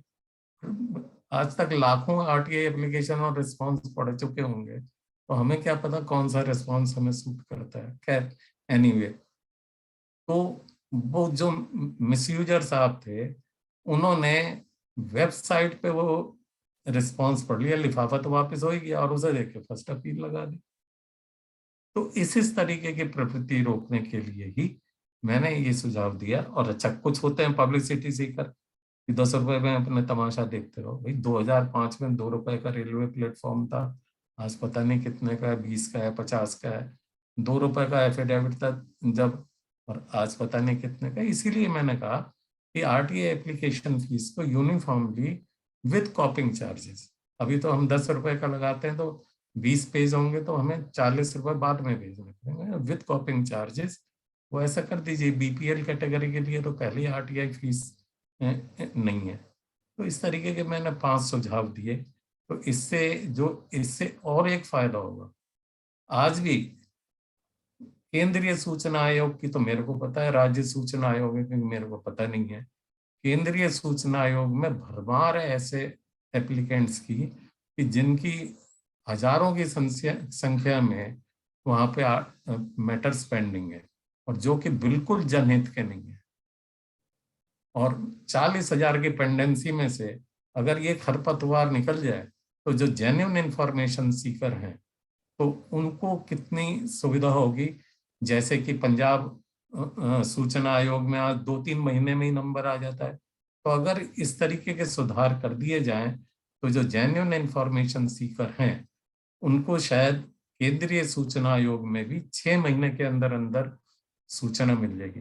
वर्तमान में तो ये हो गया है कि justice delayed is justice denied, इसी तरीके से information delayed is information denied. अब जो मेरा 13/11/2019 का जो सुप्रीम कोर्ट का बहुचर्चित फुल बेंच वर्डिक्ट है कॉन्स्टिट्यूशनल बेंच का, आपको पता है ये 10 साल लग गए इस निर्णय को आने में। 10 साल के अंदर, और वो एक के साथ 3 वर्डिक्ट थे। It was a beautiful cover page कि चीफ जस्टिस ऑफ इंडिया का दफ्तर आरटीआई के दायरे में आ गया, और उसके साथ जो 2 और थे, आप गिरीश रामचंद्र देशपांडे की बात कर रहे हैं, उसके अंदर तो अगर आप उसे गौर से पढ़ेंगे तो उसमें 81J और सेक्शन 11 को और ज्यादा टाइट कर दिया गया है। मेरी उसमें 2 याचिकाएं थी और दोनों इररिलेवेंट हो गई 10 साल के अंदर। एक तो ये थी कि मद्रास हाई कोर्ट के उस समय के एक कोई जज थे, उन्होंने चीफ जस्टिस ऑफ इंडिया को चिट्ठी लिखी थी कि मेरे को इस यूनियन मिनिस्टर ने अप्रोच करने की कोशिश की। और दूसरी ये थी कि जस्टिस एपी शाह को सुपरसीड कैसे किया गया, कि वो चीफ जस्टिस ऑफ दिल्ली के बाद उन्हें सुप्रीम कोर्ट एलिवेट नहीं किया गया। अब उन दोनों आरटीआईज के ऊपर सुप्रीम कोर्ट का निर्णय था कि सेक्शन 11 का उपयोग करते हुए इन दोनों आरटीआई एप्लीकेशंस को हैंडल किया जाए। बड़े एक दुख की बात है, सुप्रीम कोर्ट रजिस्ट्री तक के खिलाफ सीआईसी को स्ट्रिक्चर पास करने पड़े कि आपको अपने ऑफिसर्स को आरटीआई की ट्रेनिंग देने की जरूरत है। सेक्शन 11 कहता है कि अगर सीपीआईओ इंफॉर्मेशन शेयर करना चाहता है, in case CPIO wants intends to provide information, तो वो 5 दिन के अंदर कंसर्न थर्ड पार्टी से कमेंट्स इनवाइट करेगा, जो कि कमेंट्स 10 दिन तक नहीं आए तो वो समझ ले कि इनके कोई कमेंट्स नहीं है। अब मैं आपको बड़ी अजीबोगरीब स्थिति बताता हूँ। 13/11/2019 के बाद जो सीपीआईओ थे वो भी कोर्ट में थे, मैं भी कोर्ट में था, ओपन कोर्ट में फैसला सुनाया गया, तो उन्हें चाहिए था 18/11/2019 तक कंसर्न थर्ड पार्टीज को वो कमेंट्स इनवाइट कर देते, तो उन्होंने नहीं किया। 6 जनवरी 2020 को मेरे को चिट्ठी लिख के याद दिलाना पड़ा कि जी वो क्या हुआ, अब तक तो सेक्शन 11 के तहत मेरे पास सूचना आ जानी चाहिए थी। तो उन्होंने 6 जनवरी 2020 को तो जो उनके अनुसार थर्ड पार्टी से उनको कमेंट्स इनवाइट किए। उसके बाद फिर मैंने कहा भाई अब तो तुमने कमेंट्स इनवाइट कर दिया, 15 दिन का टाइम हो गया, 5 दिन ट्रांसफर करने के खत्म, 10 अब सूचना दो अगर कमेंट्स नहीं आए हो। तो उसके बाद उन्होंने एक रिमाइंडर भेजा, सेक्शन 11 में ऐसा कोई प्रोविजन नहीं है, और रिमाइंडर भेज के उन्होंने एक एप्लीकेशन का तो मेरे को जवाब दे दिया जब तक कि वो रिलेवेंट हो गई थी। जो मध्य प्रदेश हाई कोर्ट के जज ने चीफ जस्टिस को लिखा था वो मेरे को भेज दिया, और वो 6 साल पहले टाइम्स ऑफ इंडिया में वो पत्राचार पब्लिश भी हो चुका था, तो वो इरेलेवेंट हो गया। दूसरा जो सुपरसीड करने वाली थी उसमें उन्होंने ये लिख दिया कि जी थर्ड पार्टी ने मना किया है कि ये इंफॉर्मेशन शेयर नहीं करी जाए। मामला पहुंचा सीआईसी पहुंचा तो उन्होंने फर्स्ट अपीलेट अथॉरिटी को रिमांड बैक कर दिया मैटर। अब फर्स्ट अपीलेट अथॉरिटी के यहाँ जब मेरी टेलीकॉन्फ्रेंसिंग पे हियरिंग हुई तो मैंने कहा सर, जो जिन चीफ जस्टिस ने ये फैसला दिया था वो अपने टीवी इंटरव्यूज में साफ कह रहे हैं कि जस्टिस एपी शाह कैसे नहीं बने सुप्रीम कोर्ट के जज, इसके बारे में आरटीआई लगाओ। तो अब तो आरटीआई आपके सामने, अब तो सूचना दो। इसमें थर्ड पार्टी के कमेंट्स होते हैं, कोई कंसेंट या डिसेंट नहीं होती है। तो उनका जो फर्स्ट अपीलेट अथॉरिटी थे उनका जवाब बड़ा ही एक, क्या कहूँ, क्या कहना चाहिए, मेरी समझ में शब्द समझ में नहीं आ रहा है। वो कहते हैं जी कि वो जो फैसला दिया था उन्होंने as chief justice of India दिया था, अब वो जो इंटरव्यू दे रहे हैं वो अपनी इंडिविजुअल कैपेसिटी में दे रहे हैं या राज्यसभा के नॉमिनेटेड मेंबर की कैपेसिटी में दे रहे हैं। तो इस तरीके की जो दुविधा है, शैलेश गांधी सर ने बहुत कहा कि इस तरीके, बिल्कुल मैं उनकी बात से सहमत हूँ कि ये तो आरटीआई को किल करने वाली बात हुई ना, जब ना तो आप सही ढंग से एक्ट का उपयोग कर रहे हो, सीआईसी स्ट्रक्चर पास कर रहा है कि सुप्रीम कोर्ट रजिस्ट्री को अपने आरटीआई हैंडलिंग के लिए ट्रेनिंग देनी चाहिए। तो इस तरीके की दुविधाएं हैं। बाकी मैं आपसे ये कहूंगा, फिर भी हिम्मत नहीं आ रही है। शैलेश गांधी सर तो फुल्ली एक्टिव है आज भी, मैं तो उनको साधुवाद देता हूँ। मैं तो अपने कुछ व्यक्तिगत कारणों से उतना एक्टिव अब नहीं रह पा रहा हूँ, पर वो आपकी पूरी मदद हर समय करते रहते हैं। मैं उन्हें हर वेबिनार पे देखता हूँ, तो वो इतने एक्टिव है, तो उनका सहयोग लीजिए। टेलीफोन पे आप मेरे से भी ले लीजिए, मेरा मोबाइल नंबर नोट कर लीजिए। टेलीफोन पे अब जैसे इस समय वेबिनार चल रहा है, तो आप ये नहीं सोचिए मैं फोन अवॉइड कर रहा हूँ, इस समय तो मिस कॉल आएगी, और जितनी मिस कॉल आती है मैं हमेशा पलट के जरूर लगाता हूँ। मेरा मोबाइल नंबर है 9811033711 9810033711। तो मैं पलट के जरूर फोन करता हूँ, और कुछ पूछना हो तो ये इंटरेक्टिव सेशन है, तो आप मेरे से पूछिए, जो भी पूछना है मैं उसका जवाब। सर जो मेल से सर जो मेल से शिकायत होती है या वो होती है, उसकी फाइल नोटिंग, नोटशीट और डायरी नंबर पे चढ़ती है या नहीं चढ़ती है, ये जानना था। देखिए, जो भी शिकायत, ये तो आरटीआई का वैसे विषय नहीं है, पर क्योंकि मैं ये पब्लिक ग्रीवेंस पोर्टल्स का भी पूरा इस्तेमाल करता हूँ, और ये एक बिल और आने वाला था जो कि सप्लीमेंट्री बिल के तौर पे आना था, पर वो शायद किन्हीं कारणों से रुक गया। एक पब्लिक ग्रीवेंसेस का भी बिल आना था, अगर वो आ जाता तो आज कई लोग आरटीआई को पब्लिक ग्रीवेंस के तौर पे जो इस्तेमाल करते हैं, वो शायद जरूरत नहीं पड़ती। जो भी आप इस तरीके की ग्रीवेंस लगाएं, वो हमेशा आप pg portal.gov.in पे शिकायत करिए, या राइट टू प्राइम मिनिस्टर की वेबसाइट पे भी ऐसा पोर्टल है, या राष्ट्रपति की वेबसाइट पे helpline.rb.nic.in, उस पे आप दर्ज करिए, उस पर रजिस्ट्रेशन नंबर लीजिए, और उसके ऊपर आप आरटीआई लगा सकते हैं कि ये मैंने शिकायत इस रजिस्ट्रेशन नंबर से की थी, आप इस पे जो भी कार्रवाई की गई हो उसकी फाइल नोटिंग कॉरेस्पॉन्डेंट सबके समेत मेरे को जानकारी दीजिए। और अगर इन केस अगर ये शिकायत कहीं और फॉरवर्ड की गई हो, तो मेरी जो ये आरटीआई एप्लीकेशन है वहां भी सेक्शन 6(3) में ट्रांसफर कर दीजिए। मैं आपको फिर, अच्छा है मेरे को याद आ गया इन पोर्टल से उपयोग का तरीका। मैं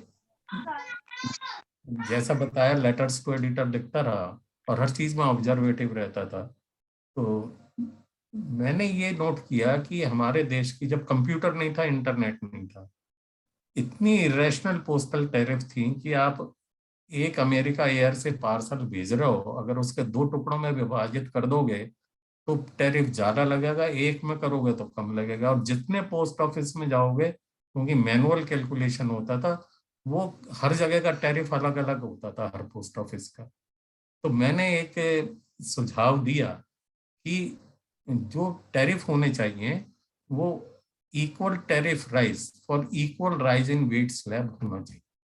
मेरा पहला प्रेस इंटरव्यू 1986 में छपा था, करीब फुल पेज इंटरव्यू था, एक अंग्रेजी के अखबार में छपा था, उसमें सुझाव का उल्लेख था। मैंने आरटीआई का सिस्टमेटिक रिफॉर्म्स के लिए कैसे उपयोग किया। तो जब भी मैं ये चिट्ठी लिखता था, जब एक पॉलिश रिप्लाई आता था, your suggestions are valuable to us and will be next time of revision of postal tariff.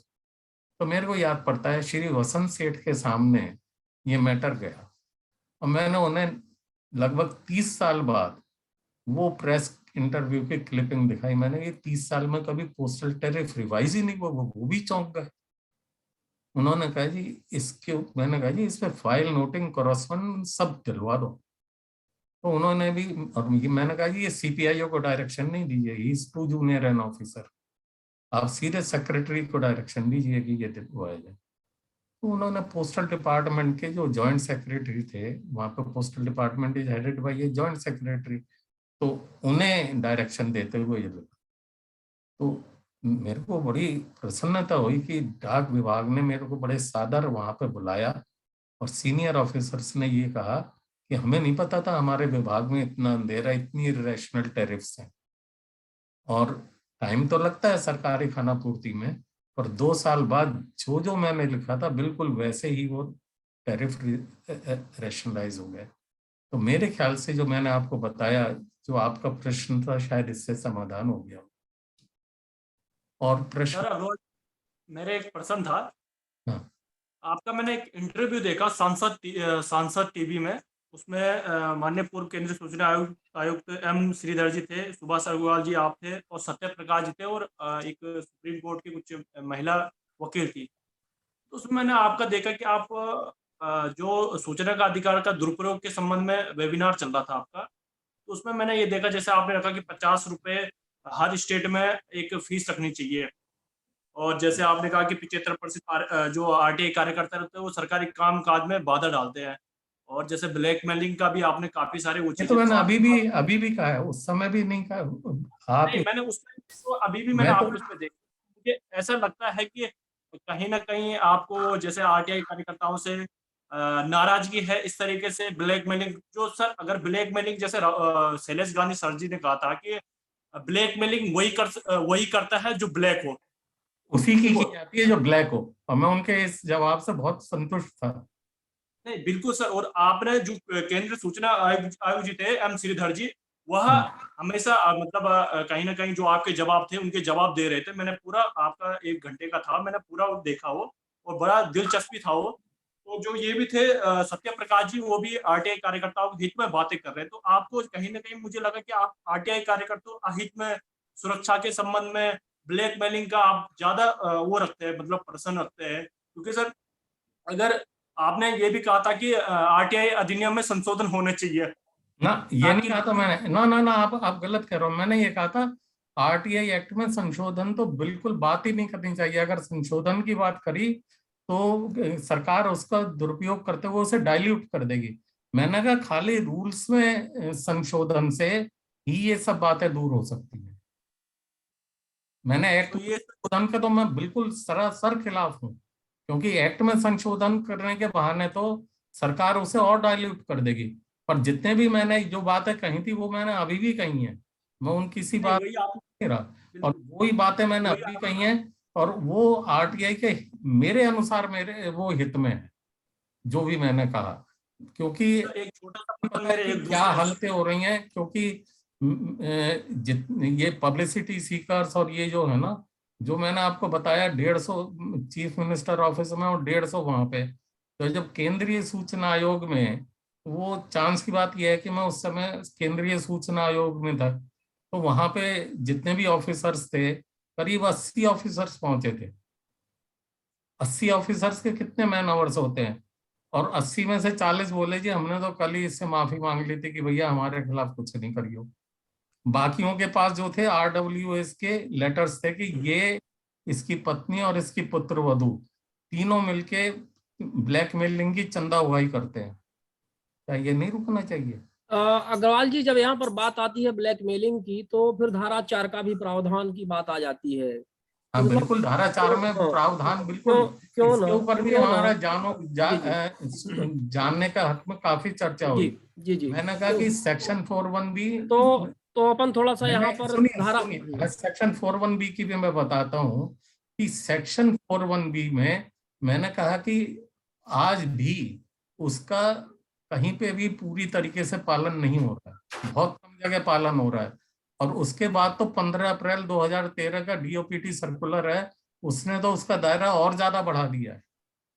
तो मेरी एक ऑफिसर से बात हो रही थी, मैंने कहा जी आप सेक्शन 41 बी का क्यों नहीं पालन करते हो?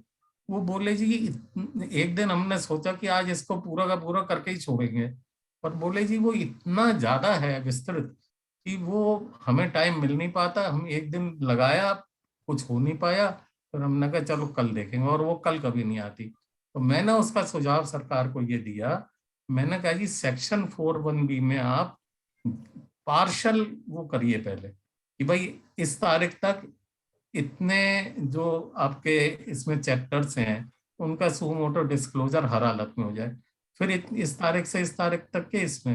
तो अगर आप एक साथ चाहेंगे कि सारी पब्लिक अथॉरिटी जो कि बिल्कुल ही सेक्शन 4(1)(b क्या ध्यान ही नहीं देती है, आपको मैं बताऊं और बुरे हाल क्या है पब्लिक अथॉरिटीज के। मैं तो बहुत नजदीक से देखा आरटीआई को कि जो एक सेंट्रल इंफॉर्मेशन कमीशन में एक रिपोर्ट जाती है पब्लिक अथॉरिटीज की, तो वो पब्लिक अथॉरिटीज की जो रिपोर्ट है वो तुक्के से भर देते हैं। कितनी आरटीआई आई, अरे लिख दे यार 10,000। कितनी फर्स्ट अपील आई, लिख दे यार 2,000। कितने 8(1)(j के हैं, 3,000 लिख दो। कितने 8(1)(b के हैं, इतने लिख दो। तो वो बिल्कुल ही एक खाना पूर्ति हो रही है। नहीं तो सर जैसे अब यहाँ पर जो बात आ जाती है कि जो ब्लैकमेलिंग के अब ये चार्ज है लग कि रहे हैं, नहीं थोड़ा या तो आरटीआई के लिए एक अलग सेक्शन बने, अलग सेक्शन जहां जहां है वहां पे सेक्शन 4(1)(b जनरली पूरा है, पर जहां पे एडिशनल टास्क के तौर पे वहीं पर ही 4(1)(b में दिक्कत आ रही है। और अधिकतर जगह एडिशनल टास्क है, जैसे प्रेसिडेंट हाउस में आरटीआई सेल अलग है, प्राइम मिनिस्टर हाउस में आरटीआई सेल अलग है, चीफ मिनिस्टर दिल्ली के हैं आरटीआई सेल अलग है, एलजी ऑफिस में आरटीआई सेल अलग है। तो वो लोग तो उसके लिए मैनेज कर सकते हैं जो मैन पावर स्टाफ है, पर जहां जिन पब्लिक अथॉरिटीज में आरटीआई और अधिकतर में नहीं है तो बहुत कम जगह है आरटीआई सेल। नहीं नहीं ठीक है सर। अभी तो जैसे सवाल ये है शिवानंद जी, कि अगर अनुमति हो तो। हाँ देवेंद्र गवाल जी, एक सेकंड। हम ये कहते हैं कि जो प्रावधान सरकार को आरटीआई कानून के अधिनियमन के 120 दिन के अंदर लागू करना चाहिए था। चलिए हम ये वो मानते आज हैं तक कि 100 नहीं है। नहीं वही आज तक नहीं है। हम मानते हैं कि 120 दिन बहुत कम था, लेकिन कम से कम 120 दिन ना सही तो 12 महीने में या अरे 10 साल 120 में हो महीने में, जाते हाँ हैं। 120 महीने में भी आप 10 साल जैसा आप कह रहे हैं कि 10 साल में यानी कि 120 महीने में भी आप कर देते उसको, लेकिन वो आज तक नहीं हो वो पाया आज है। भी नहीं हो रहा। हाँ और प्रोफेसर इसमें आचार्य की एक बुक है, उसमें ये निष्कर्ष निकला हुआ है कि सेक्शन 4(1)(b का अगर पूरी तरह कंप्लायंस हो जाए तो 60-70% आरटीआई एप्लीकेशंस कम हो सकती हैं।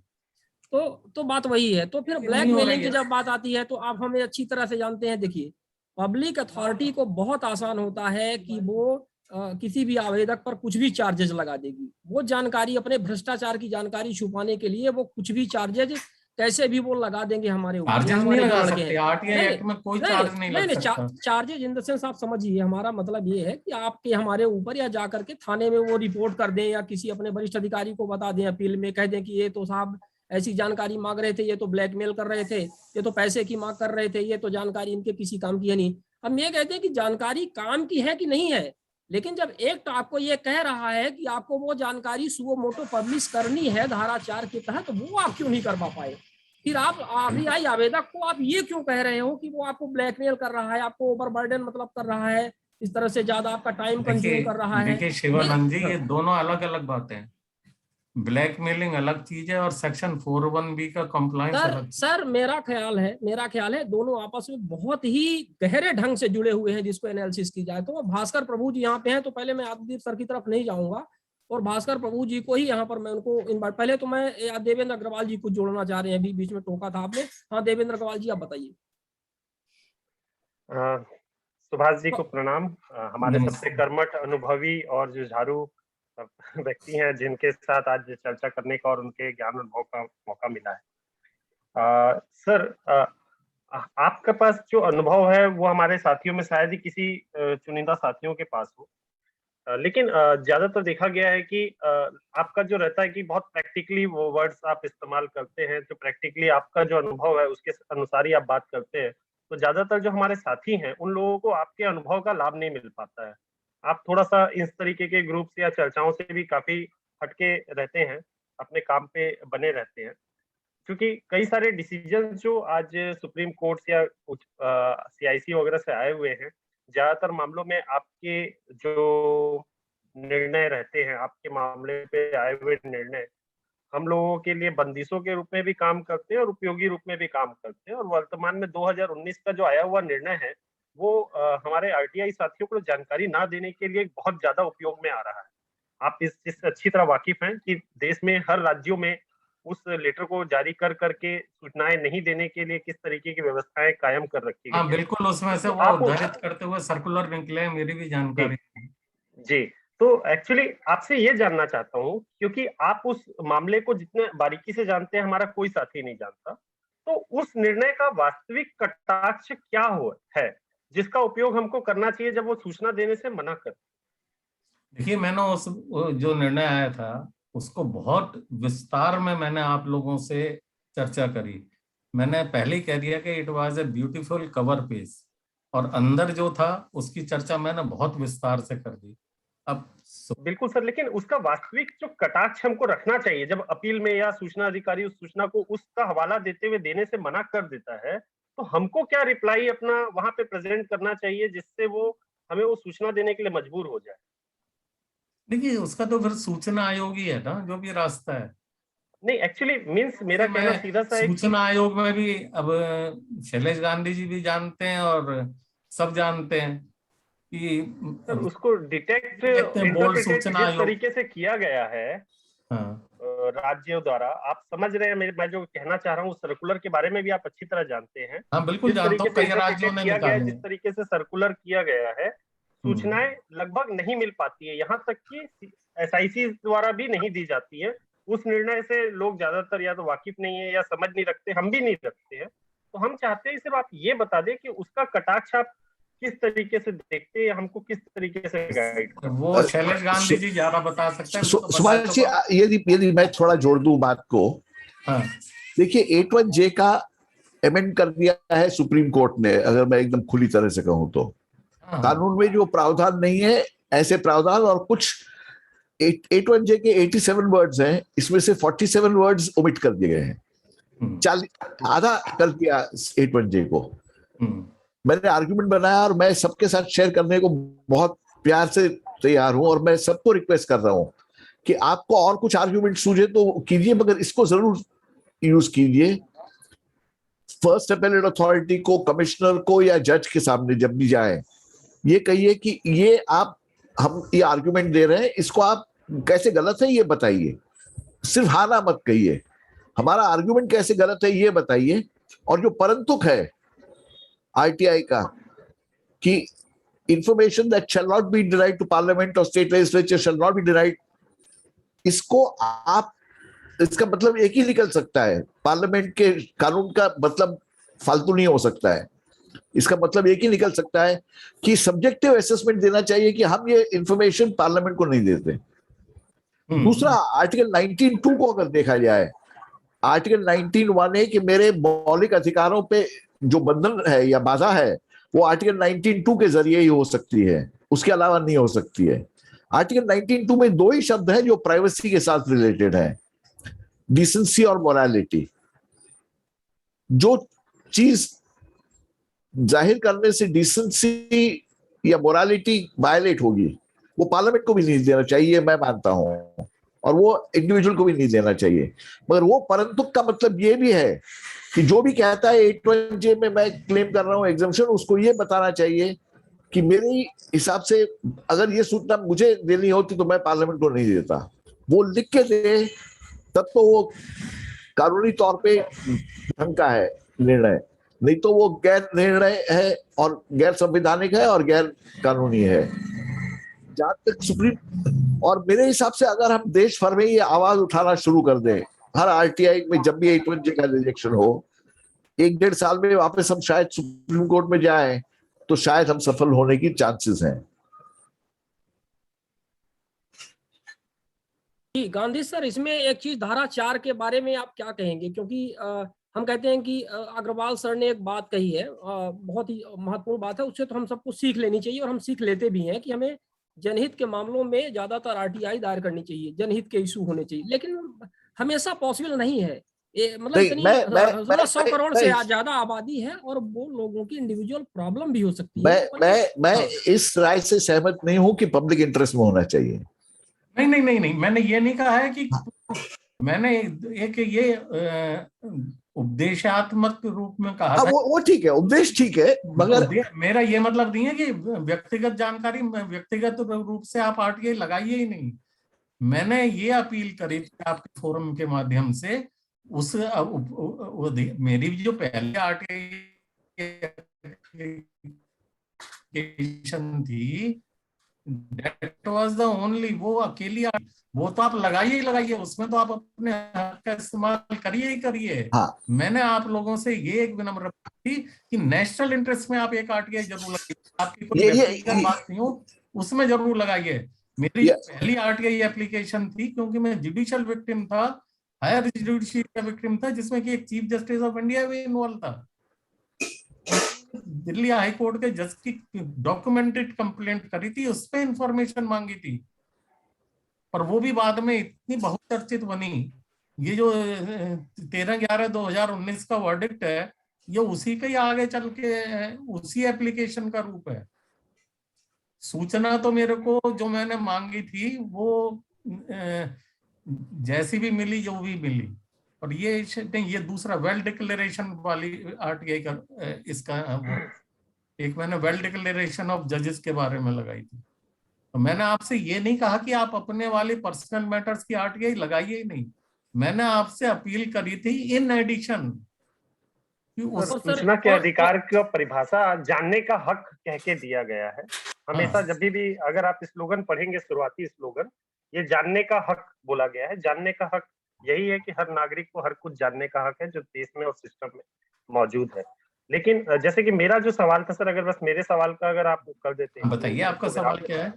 जो मैंने आपसे पूछा था, जो 2019 के सर्कुलर या नोटिफिकेशन में जो आदेश का हवाला लेकर जानकारी नहीं दी जाती है, उसमें आपके निर्णय की उन बारीकी को जानना चाहते हैं कि हमको निर्णय मिल सके, जानकारियां मिल सके, उस निर्णय का कटाक्ष क्या होगा। उसका शैलेश गांधी जी जवाब दे चुके हैं। नहीं, मैं आपसे जानना चाहता हूँ सर पर्सनली। मैं तो पहले बता चुका हूँ कि मैं अब उतना सक्रिय नहीं रहा। अगर मैं इतना सक्रिय होता तो इस मैटर को मैं बहुत ऊपर तक ले जाता, और मेरी अपनी व्यक्तिगत मजबूरियां हो गई हैं कि मैं अब उतना सक्रिय नहीं हूँ, नहीं तो मैं इसे और आगे तक भी ले जाता। नहीं तो इसमें हम क्या कर सकते हैं? यहीं पर आके मेरे को रुकना पड़ा कि देवेंद्र जी, मैंने यही आपसे अर्जी किया है कि ये सुप्रीम कोर्ट का पूरा रवैया आरटीआई कानून को एवेंट कर देता है, स्पेशली गिरीश देशपांडे और जो सुभाष जी बता रहे हैं उसमें। इसका तरीका एक हो सकता है कि हम देश भर में 81J के रिजेक्शन के सामने आवाज उठाना शुरू कर दें और ये कहें हर अथॉरिटी को, PIO, first appellate authority, commissioner या जज को, कि आप ये परंतुक के साथ बताइए कि हमें ये 81J कवर्ड है, उसके बिना ये गैर कानूनी है, गैर संवैधानिक है। वो लोग तो हमारे हक को नहीं मानते, हमारे मौलिक अधिकारों को नहीं सुनना चाहते। बात सुनिए देवेंद्र जी, मेरी बात सुन लीजिए। अगर ये हमने आवाज उठाई देश भर में तो 1-1.5 साल के बाद सुप्रीम कोर्ट में ही जाके इसको ठीक करवाना पड़ेगा। मगर जब तक हम आवाज नहीं उठाते, हम सिर्फ तुरंत क्विक डिसीजन चाहिए अपने को, क्विक इसका कुछ नहीं मिलेगा। आज अगर हम सुप्रीम कोर्ट में गए तो मार खाएंगे। मेरे हिसाब से इसका लोगों का एक ओपिनियन बनाना पड़ेगा, और लोग ओपिनियन नहीं बना है तो आरटीआई खत्म। इसका कोई शॉर्टकट मुझे नहीं दिखाई देता। 60 to 70% रिजेक्शन 81J में होते हैं, ये भी एक रिपोर्ट है। सबसे ज्यादा जो धारा काम में लाई जाती है रिजेक्ट करने के लिए वो 81J है। नहीं, अभी ऐसा हो गया ना, जब मर्जी आए तो इंफॉर्मेशन दो, नहीं आए तो पर्सन के साथ रिलेटेड तो होता ही है। मैंने ऐसा भी सुना है कि फाइल नोटिंग्स किसी ने मांगी तो बोले पर्सनल इंफॉर्मेशन है, क्योंकि किसने फाइल नोटिंग दिए उसका नाम जाहिर होता है। किसी ये हम लोगों की अज्ञानता है, मतलब हम लोगों से मतलब हमारा आरटीआई कार्यकर्ताओं की अज्ञानता है। मैंने भी पर्सनल मेरे से भी कहा गया कि जैसे मर्सी पिटीशंस के ऊपर मैंने फाइल नोटिंग्स मांगी।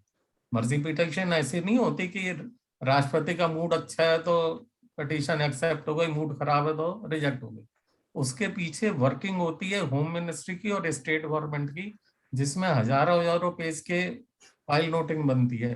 तो जब केंद्रीय सूचना में मामला पहुंचा तो शायद मैडम सुषमा सिंह थी उस समय, तो मैंने कहा जी सेक्शन 10 है ना सिवियरेबिलिटी क्लॉज का, आप जितने अफसरों ने, भाई उनकी भी बात सही थी कि जिस अफसर ने मर्सी पिटीशन एक टेररिस्ट की रिजेक्ट करने की बात कही होगी उसकी जान को खतरा हो जाएगा टेररिस्ट के साथियों से। मैंने कहा ये हमारे एक्ट तो बहुत अच्छा है, इसमें सेक्शन 10 के अंदर आप हर एक जगह जहाँ पे नाम और दस्तखत और डेजिग्नेशन है उसमें व्हाइटनर लगा के फाइल नोटिंग दे दो, उन्होंने दे दी। तो जहाँ पे इस तरीके की समस्या है आप कहिए सेक्शन 10 का उपयोग करिए ना। नहीं, एक थोड़ा आपसे हाँ मत अलग है मेरा। वो पर्सनल तो फिर भी रहती है, किसके बारे में मर्सी पिटिशन है वो भी रहेगा। हाँ, किसके बारे में है तो ये आर्गुमेंट आप नहीं जीत सकते अगर पर्सनल इंफॉर्मेशन आपने नहीं सर, इसमें तो 8(1)J के में नीचे लिखा हुआ है कि पब्लिक इंटरेस्ट होगा तो देनी पड़ेगी। नहीं, अभी पब्लिक इंटरेस्ट एस्टैब्लिश करना, आप शांति से सोचिए। कौन सा पीआईओ ये कहेगा कि एग्जम्पशन लागू होता है? हाँ, वो आपकी बात सही है, वो तो अपने हिसाब तो प्रैक्टिकल आपके 2-3 साल की लॉटरी लगा दी। हाँ। ये मुमकिन नहीं है, ऐसे कानून नहीं चल सकता है। ये बात आप सही कह रहे हैं, ये आप सही कह रहे हैं। 8(1)J को ही हमें खत्म करना पड़ेगा, और 8(1)J को खत्म करने के लिए धीरज से, संयम से और काम हमें काफी करना पड़ेगा। वो मेरे हिसाब से मुझे बड़ा दुख ये होता है कि आरटीआई एक्टिविस्ट नहीं कर रहे हैं। ओवरऑल देश भर में वो आवाज नहीं उठ रही है कि मेरे कानून को, मेरे मौलिक अधिकारों पे बंधन लगाया जा रहा है जो गैर संवैधानिक है, गैर कानूनी है। ये आवाज उठना जरूरी है। आवाज जब उठेगी देश भर में तो कुछ होगा, और नहीं उठेगी तो मेरे हिसाब से आरटीआई चलेगी नहीं।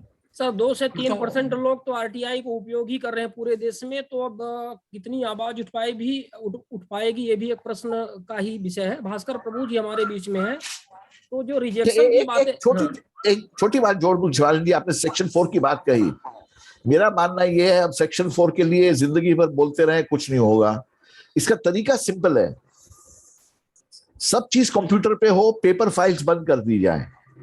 हाँ, ये बहुत अच्छा तरीका है। और जो भी कंप्यूटर पे हो वो अपडेट करता जाए, फिगर्स को, आंकड़ों को, फाइलों को। रोज शाम को जो एग्जाम नहीं है वो छोड़ के बाकी सब अपडेट हो जाए और उसको वर्ड सर्च से शोधा जाए, तब सेक्शन 4 का प्रॉपर अमलीकरण हो सकता है। आज गांव गांव में कंप्यूटर्स लगे हैं, एटलीस्ट महाराष्ट्र के सब पंचायतों में कंप्यूटर लगे हैं। और ये प्रॉमिस था सेक्शन 4(1)A का कि कंप्यूटराइज होगा विद इन रीजनेबल टाइम। वो रीजनेबल टाइम 16 साल का हो गया। मेरे हिसाब से हमारी डिमांड ये होनी चाहिए देश भर में, अगेन ये कैसे करना है ये मुझे नहीं आता है। वो करने वाला एक आरटीआई का बंदा था जो चीफ मिनिस्टर बन गए दिल्ली के। बट लोगों में जब तक जागृति नहीं आएगी तब तक ये बड़ा मुश्किल है। शैलेश सर, एक चीज और बताइए, वेबसाइट पे आप कहते हैं सूचना ढूंढना, ये भूसे में सुई ढूंढने के बराबर है। कितनी लार्ज होती है? भाई साहब आप गूगल यूज करते हैं? गूगल पे आप वर्ड्स डालिए, उसको वर्ड सर्च के साथ होना चाहिए, ऐसे नहीं कि ऐसे ही डाल दो। जैसे आरटीआई एप्लीकेशंस और रिस्पॉन्सेज है, मैंने डीओपीटी की साइट पे देखा था, 1-1.5 साल चला फिर बंद हो गया। ऐसे ही आप डंप कर दो तो कोई मतलब नहीं बनता है, मगर वर्ड सर्च के साथ बताओ, सब्जेक्ट वर्ड्स के साथ बताओ तो बड़ा इजी है लोकेट करना। ये गूगल का ही आप एग्जांपल ले लीजिए, अगर पूरी दुनिया में आज आप लिखे और कुछ डालें तो कल वो वेबसाइट पे मिल जाएगा अगर वर्ड सर्च बराबर किया तो ये बिल्कुल मुश्किल नहीं है सर। ठीक है सर, ठीक है। कार्यक्रम में आगे बढ़े और भास्कर प्रभु जी कुछ अपनी बात इसमें जोड़ें आप। जिस तरह से दोनों बातें आ रही हैं कि एक तो जानकारी आम आदमी को नहीं मिल पा रही है, तो वो सीधी धारा 4 की बात आ जाती है, क्योंकि यदि हम आरटीआई आवेदनों का कभी हमारी सरकारें या जो भी एक्टिविस्ट हैं या जो भी एजेंसी है जिसका असेसमेंट करें तो ये पता चलेगा कि मोर देन 90% जानकारी ऐसी है जो सीधे सीधे सेक्शन 4 में आ जाती है। मतलब वो जानकारी के लिए आरटीआई कभी लगाने की जरूरत ही नहीं थी। और फिर दूसरी बात उधर आ जाती है, पेंडेंसी की बात आती है, रिजेक्शन की बात आ जाती है। तो कैसे इसको देखते हैं? मैं तो ये कहता हूं कि अभी मैं कहता हूं कि सेक्शन 4 जो है सभी पब्लिक अथॉरिटीज ने अपने वेबसाइट में सेक्शन 4 या आरटीआई का मैनुअल्स करके पब्लिश तो नाम के लिए कर दी है, तो उनके टेक्निकल के हिसाब में उन्होंने तो कर दी। आप ये नहीं बोल पाओगे कि सेक्शन 4 हमने पब्लिश, उस पब्लिक अथॉरिटी ने पब्लिश नहीं किया है। वो जब आप कंप्लेंट डालोगे या कुछ करोगे तो वो जवाब देंगे आप क्या कमियां हैं ये हमें बताइए, हम डाल देंगे। तो सेक्शन 4 का जो कंप्लायंस है उनके दिमाग के हिसाब में, उनकी बुद्धि के हिसाब में जो बनता है वो उन्होंने पब्लिश किया है, ये तो मैं बोल दूंगा। दूसरी जो बात है, सेक्शन 4 में जो 17 क्लॉजेस नहीं है, 17 क्लॉजेस नहीं है करके बहुत ही आरटीआई यूजर्स कहते हैं, मैं एक्टिविस्ट बोलना नहीं चाहूंगा, आरटीआई यूजर्स कहते हैं, लेकिन क्या नहीं है ये बोलने की उनकी सोच नहीं है। समझो एक अगर पब्लिक हॉस्पिटल का बारे में क्या क्या जानकारी चाहिए, क्या क्या जानकारी चाहिए, ये जो है ये पब्लिश क्या क्या करना चाहिए, ये हर एक आदमी ने, हर एक पब्लिक जो इंटरेस्ट सिटीजन है उसने सोचना चाहिए और उस पब्लिक अथॉरिटी को बताना चाहिए। अगर वो इम्प्लीमेंट नहीं करते हैं तो उसको let me complete it please, उसके बाद में वो फॉलो अप करना चाहिए, ये मैं कहता हूं। दूसरी जो बात है कंप्यूटराइजेशन का, आप अगर सेक्शन 4(1)A देखें तो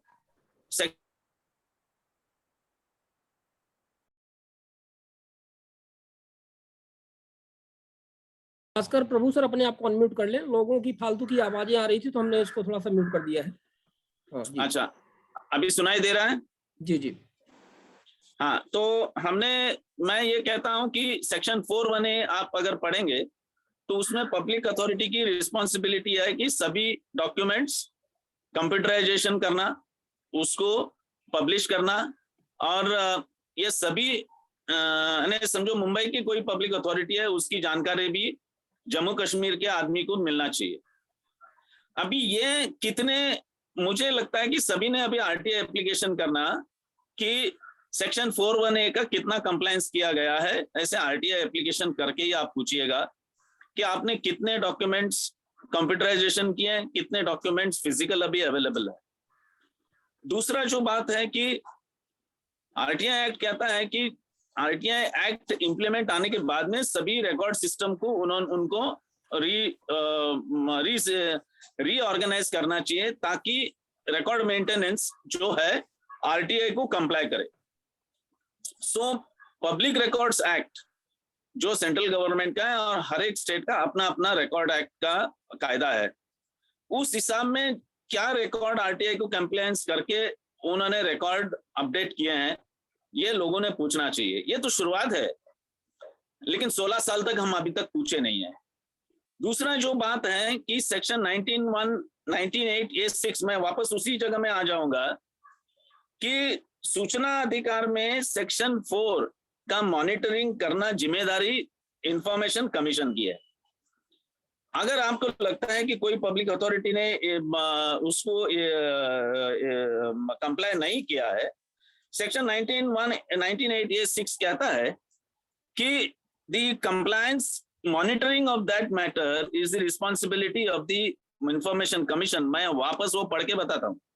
19(8)A requires public authority to take any such steps as may be necessary to secure compliance with the provisions of the act, including, वो कहता है कि एक तो 19(8)(A) में डायरेक्टिव्स दे सकती है, इंक्लूडिंग दी 6 में लिखता है by providing it with annual report in compliance with clause B of subsection 1 of section 4।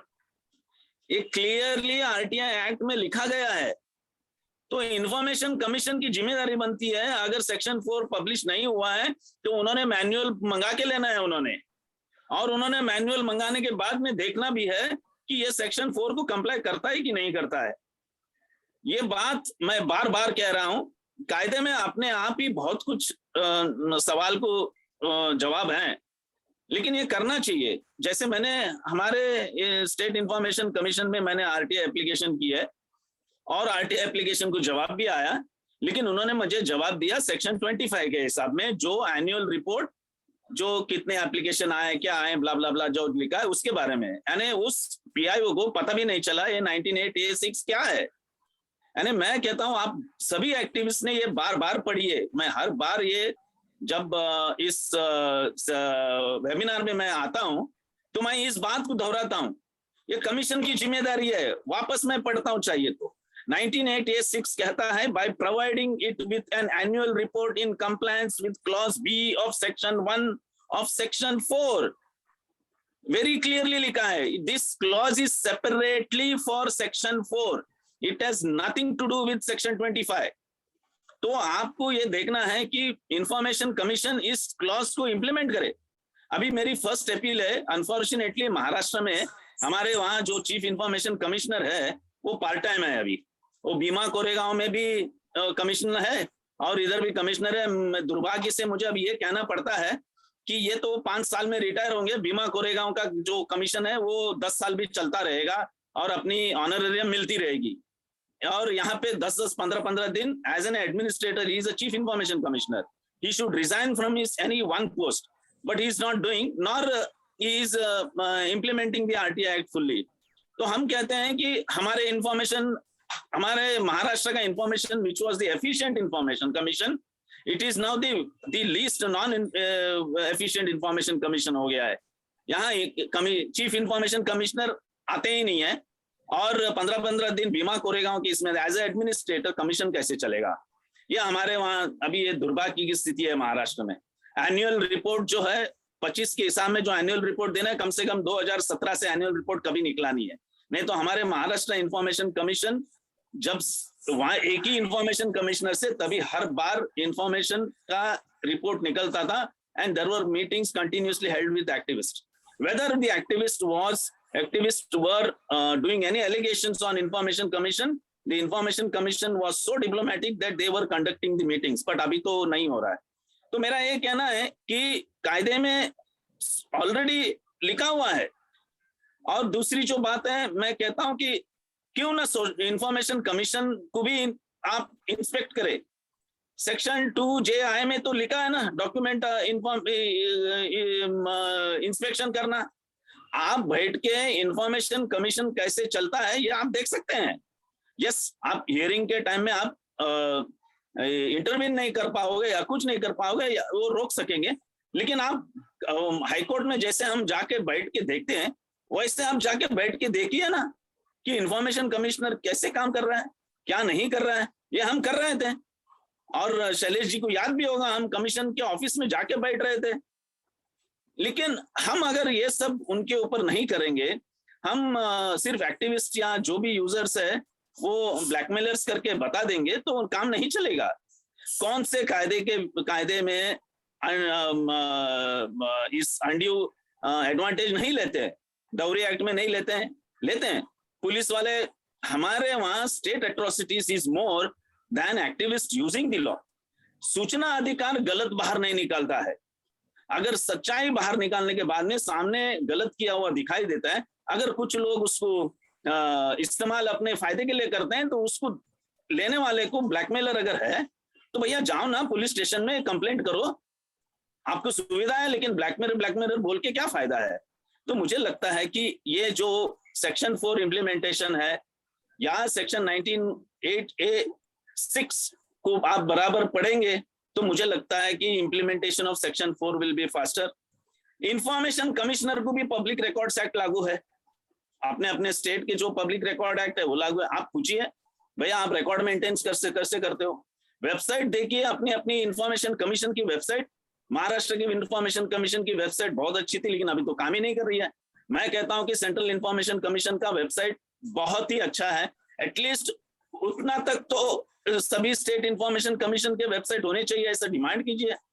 Circulars जो महाराष्ट्र में हमने बहुत कोशिश करके निकाली है, जब तक रत्नाकर गायकवाड़ थे चीफ इंफॉर्मेशन, नाम लेना मैं चूंगा नहीं, अगर अच्छे नहीं है इंफॉर्मेशन कमिश्नर, अच्छे नहीं है, मेरा कहना है कि आप हमको कोई रिलेशनशिप की जरूरत नहीं है, कौन अच्छा है कौन खराब है, हमको सिस्टम सही चाहिए।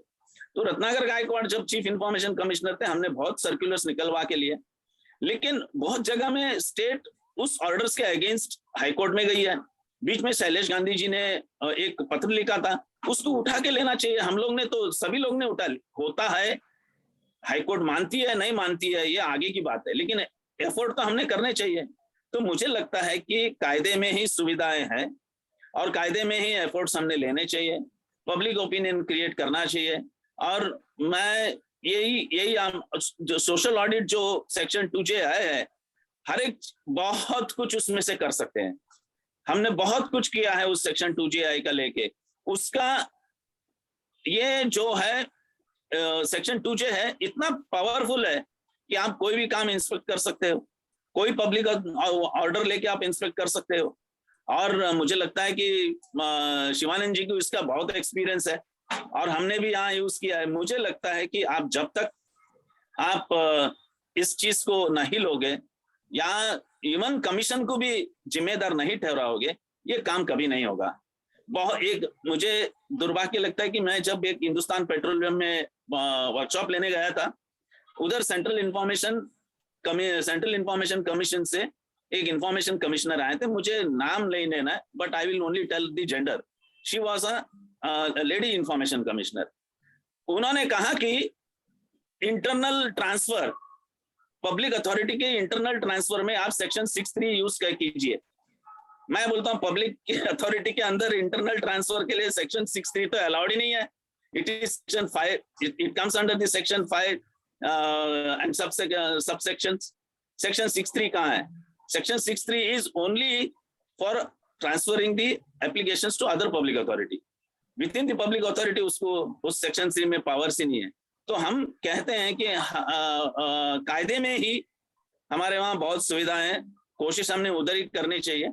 Public interest litigation, public interest के एप्लीकेशंस बहुत होते हैं, होते नहीं ऐसे नहीं है।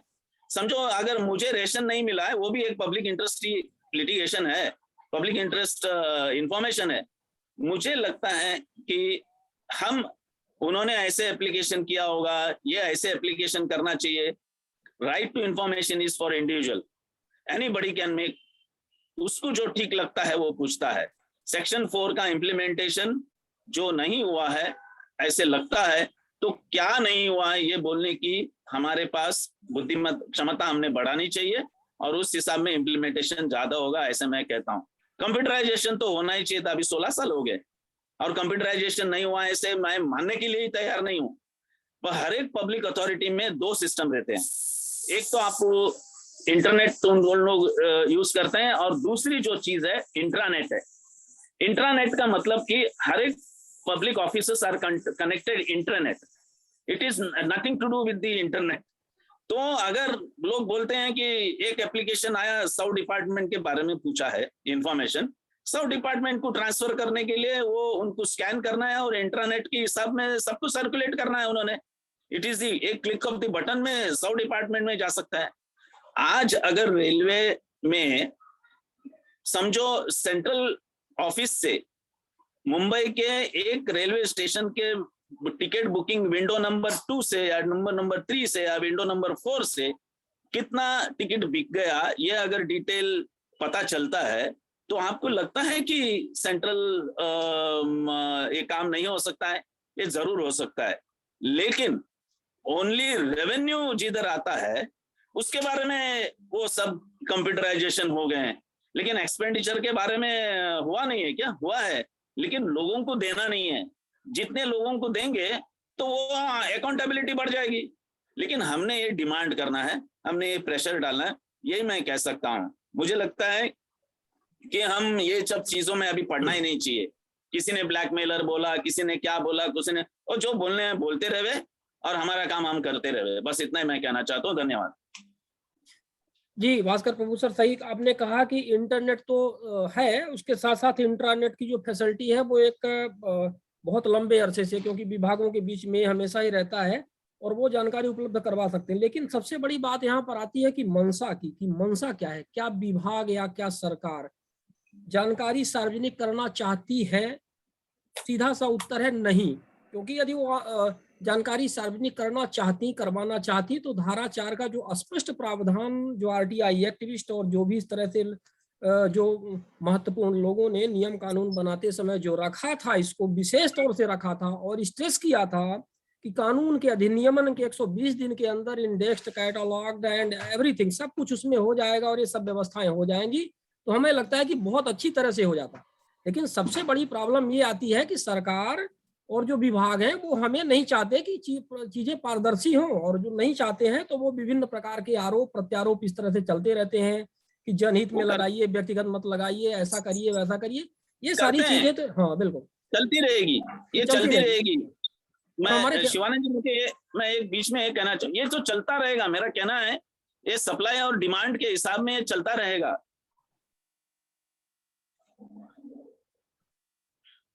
जी बिल्कुल। तो मैं सर कहता हूँ ये चलता रहेगा। मुझे एक ही कहना है, अभी जब आप आरटीआई एप्लीकेशन करते हो तो सुनाई दे रहा है मैं क्या कह रहा हूँ? जी जी हाँ, जब आप आरटीआई एप्लीकेशन करते हो तो आपने ये मुझे कुछ मैसेज आया, tap to join started breakout room, क्या है ये? तो सुनाई दे रहा है ना? तो मुझे यही कहना है, जब आप आरटीआई एप्लीकेशन करते हो और मौर्या जी एक सेकंड सर, मौर्या जी इसको रूम को ब्रेकआउट मत करिएगा, इसको ऐसे ही चलने दीजिए, ये एक्सपेरिमेंट अभी ठीक नहीं है। हाँ, तो मुझे ये कहना है कि जब आप आरटीआई एप्लीकेशन करते हो, एक आप नया तरीका यूज कीजिए। आपको लगता है कि ये इंफॉर्मेशन सेक्शन 4 में पब्लिश होने की जरूरत थी, ऐसे अगर आपको लगता है तो आपने उस आरटीआई एप्लीकेशन में ऊपर नोट लिखिए, मैं इस इंफॉर्मेशन को, नीचे पूछने वाले इंफॉर्मेशन को सेक्शन 4 की तहत वेबसाइट में मैंने देखा, मुझे मिला नहीं, मैं ऑफिस में गया, मुझे दिया नहीं गया, क्योंकि ये section 4 is a free of cost और at the cost of medium है, तो मिला नहीं, इसलिए मुझे अभी जबरान इस आरटीआई एप्लीकेशन करना पड़ रहा है, विच इज अगेंस्ट सेक्शन 4(4), क्योंकि वो पब्लिश होनी जरूर थी सेक्शन 4(1) के हिसाब में और सेक्शन 4(4) के हिसाब में पब्लिश होनी जरूर थी, लेकिन अभी नहीं मिला है, इसलिए मैं आरटीआई एप्लीकेशन कर रहा हूं।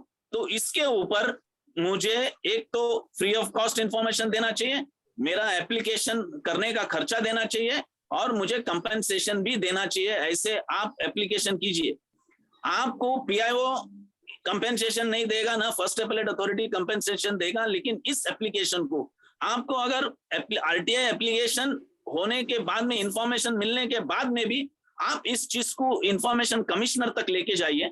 एक तो कमिश्नर को बताइए ये सेक्शन 4 की इंफॉर्मेशन थी, लेकिन मुझे सेक्शन 4 के तहत में जो मिलना चाहिए तो वो मिला नहीं, और मुझे अभी इस ऐसे सभी इंफॉर्मेशन को सेक्शन 4 की ढंग से अपने पब्लिक अथॉरिटी में पब्लिश करने के ऑर्डर दीजिए। और मुझे इतनी मेहनत लेनी पड़ी, इसलिए मुझे कम से कम जो भी आपको जुर्माना पूछना चाहिए, कंपेंसेशन आप पूछिए।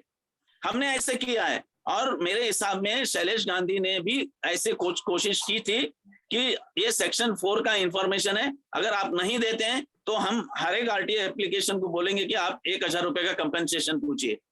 और महाराष्ट्र में जब एक विजय कुवड़ेकर करके एक इंफॉर्मेशन कमिश्नर बन के गए, उन्होंने देखा है कि पीआईओ के पास सेक्शन 4 की इंफॉर्मेशन नहीं थी, तो RTI applicant up to information commissioner तक गए, और पीआईओ ने कहा कि सेक्शन 4 तो मैंने बनाने का जिम्मेदार नहीं है। जिम्मेदारी किसकी है सेक्शन 4 बनानी? सेक्शन 4 का इम्प्लीमेंटेशन और बनाना is the responsibility of the head of the public authority. तो head of the public authority को उन्होंने ऑर्डर दिया उस पीआईओ को, आप head of the public authority से सेक्शन 4 का इंफॉर्मेशन पूछिए। Head of the public authority उस वक्त, उस पब्लिक अथॉरिटी का जो हेड था वो कलेक्टर था, तो कलेक्टर को पीआईओ को डायरेक्ट किया, आपको सेक्शन 5354 और 55 के हिसाब में आप कलेक्टर को डीम्ड पीआईओ बनाओ और इंफॉर्मेशन ले लो। कलेक्टर की जिम्मेदारी, कलेक्टर ने 15 दिन में सब कुछ सेक्शन 4 का मैनुअल तैयार करके देने पड़ी। सो ऐसे बहुत कुछ है, कर सकते हैं हम। आप अगर सेक्शन 4 तैयार नहीं है, बिल्कुल प्रयास लगता है कि ये चीजें सब आप इस्तेमाल कीजिए। इसलिए मैं कह रहा हूं सभी को, सभी लोग ने सिर्फ 30 दिन में इंफॉर्मेशन मिलनी चाहिए, ऐसा पकड़ के काम करके चलेगा नहीं। आरटीआई एक्ट को पढ़ते पढ़ते पढ़ते पढ़ते पढ़ते आप इसमें पीएचडी ले पाओगे। इतना है कि यूनिवर्सिटी से आपको पीएचडी नहीं मिलेगी, अपने आप को आप पीएचडी ले सकते हैं। धन्यवाद जी। बिल्कुल। कार्यक्रम में हमारे बीच में आत्मदीप सर भी जुड़े हुए हैं, मध्य प्रदेश के पूर्व राज्य सूचना आयुक्त आत्मदीप सर, आपका स्वागत है। और काफी टाइम लग गया, लेकिन अब आपको भी सुनना चाहेंगे विस्तृत और डिटेल में, और चूंकि सुभाष अग्रवाल सर भी जुड़े हुए हैं कार्यक्रम में, और उनका आप लोगों का काफी काम करने का आपस में एक वो भी रहा है एक लंबे अरसे से, तो उनकी बातें भी आपने सुनी है। तो उसी के परिप्रेक्ष्य में अपनी बातों को जोड़ते हुए कृपया मार्गदर्शन प्रदान करें। आपको अनम्यूट करना पड़ेगा सर, अनम्यूट। हाँ, आप सभी को नमस्कार और दीपावली की शुभकामनाएं। आपको भी सर बहुत बहुत।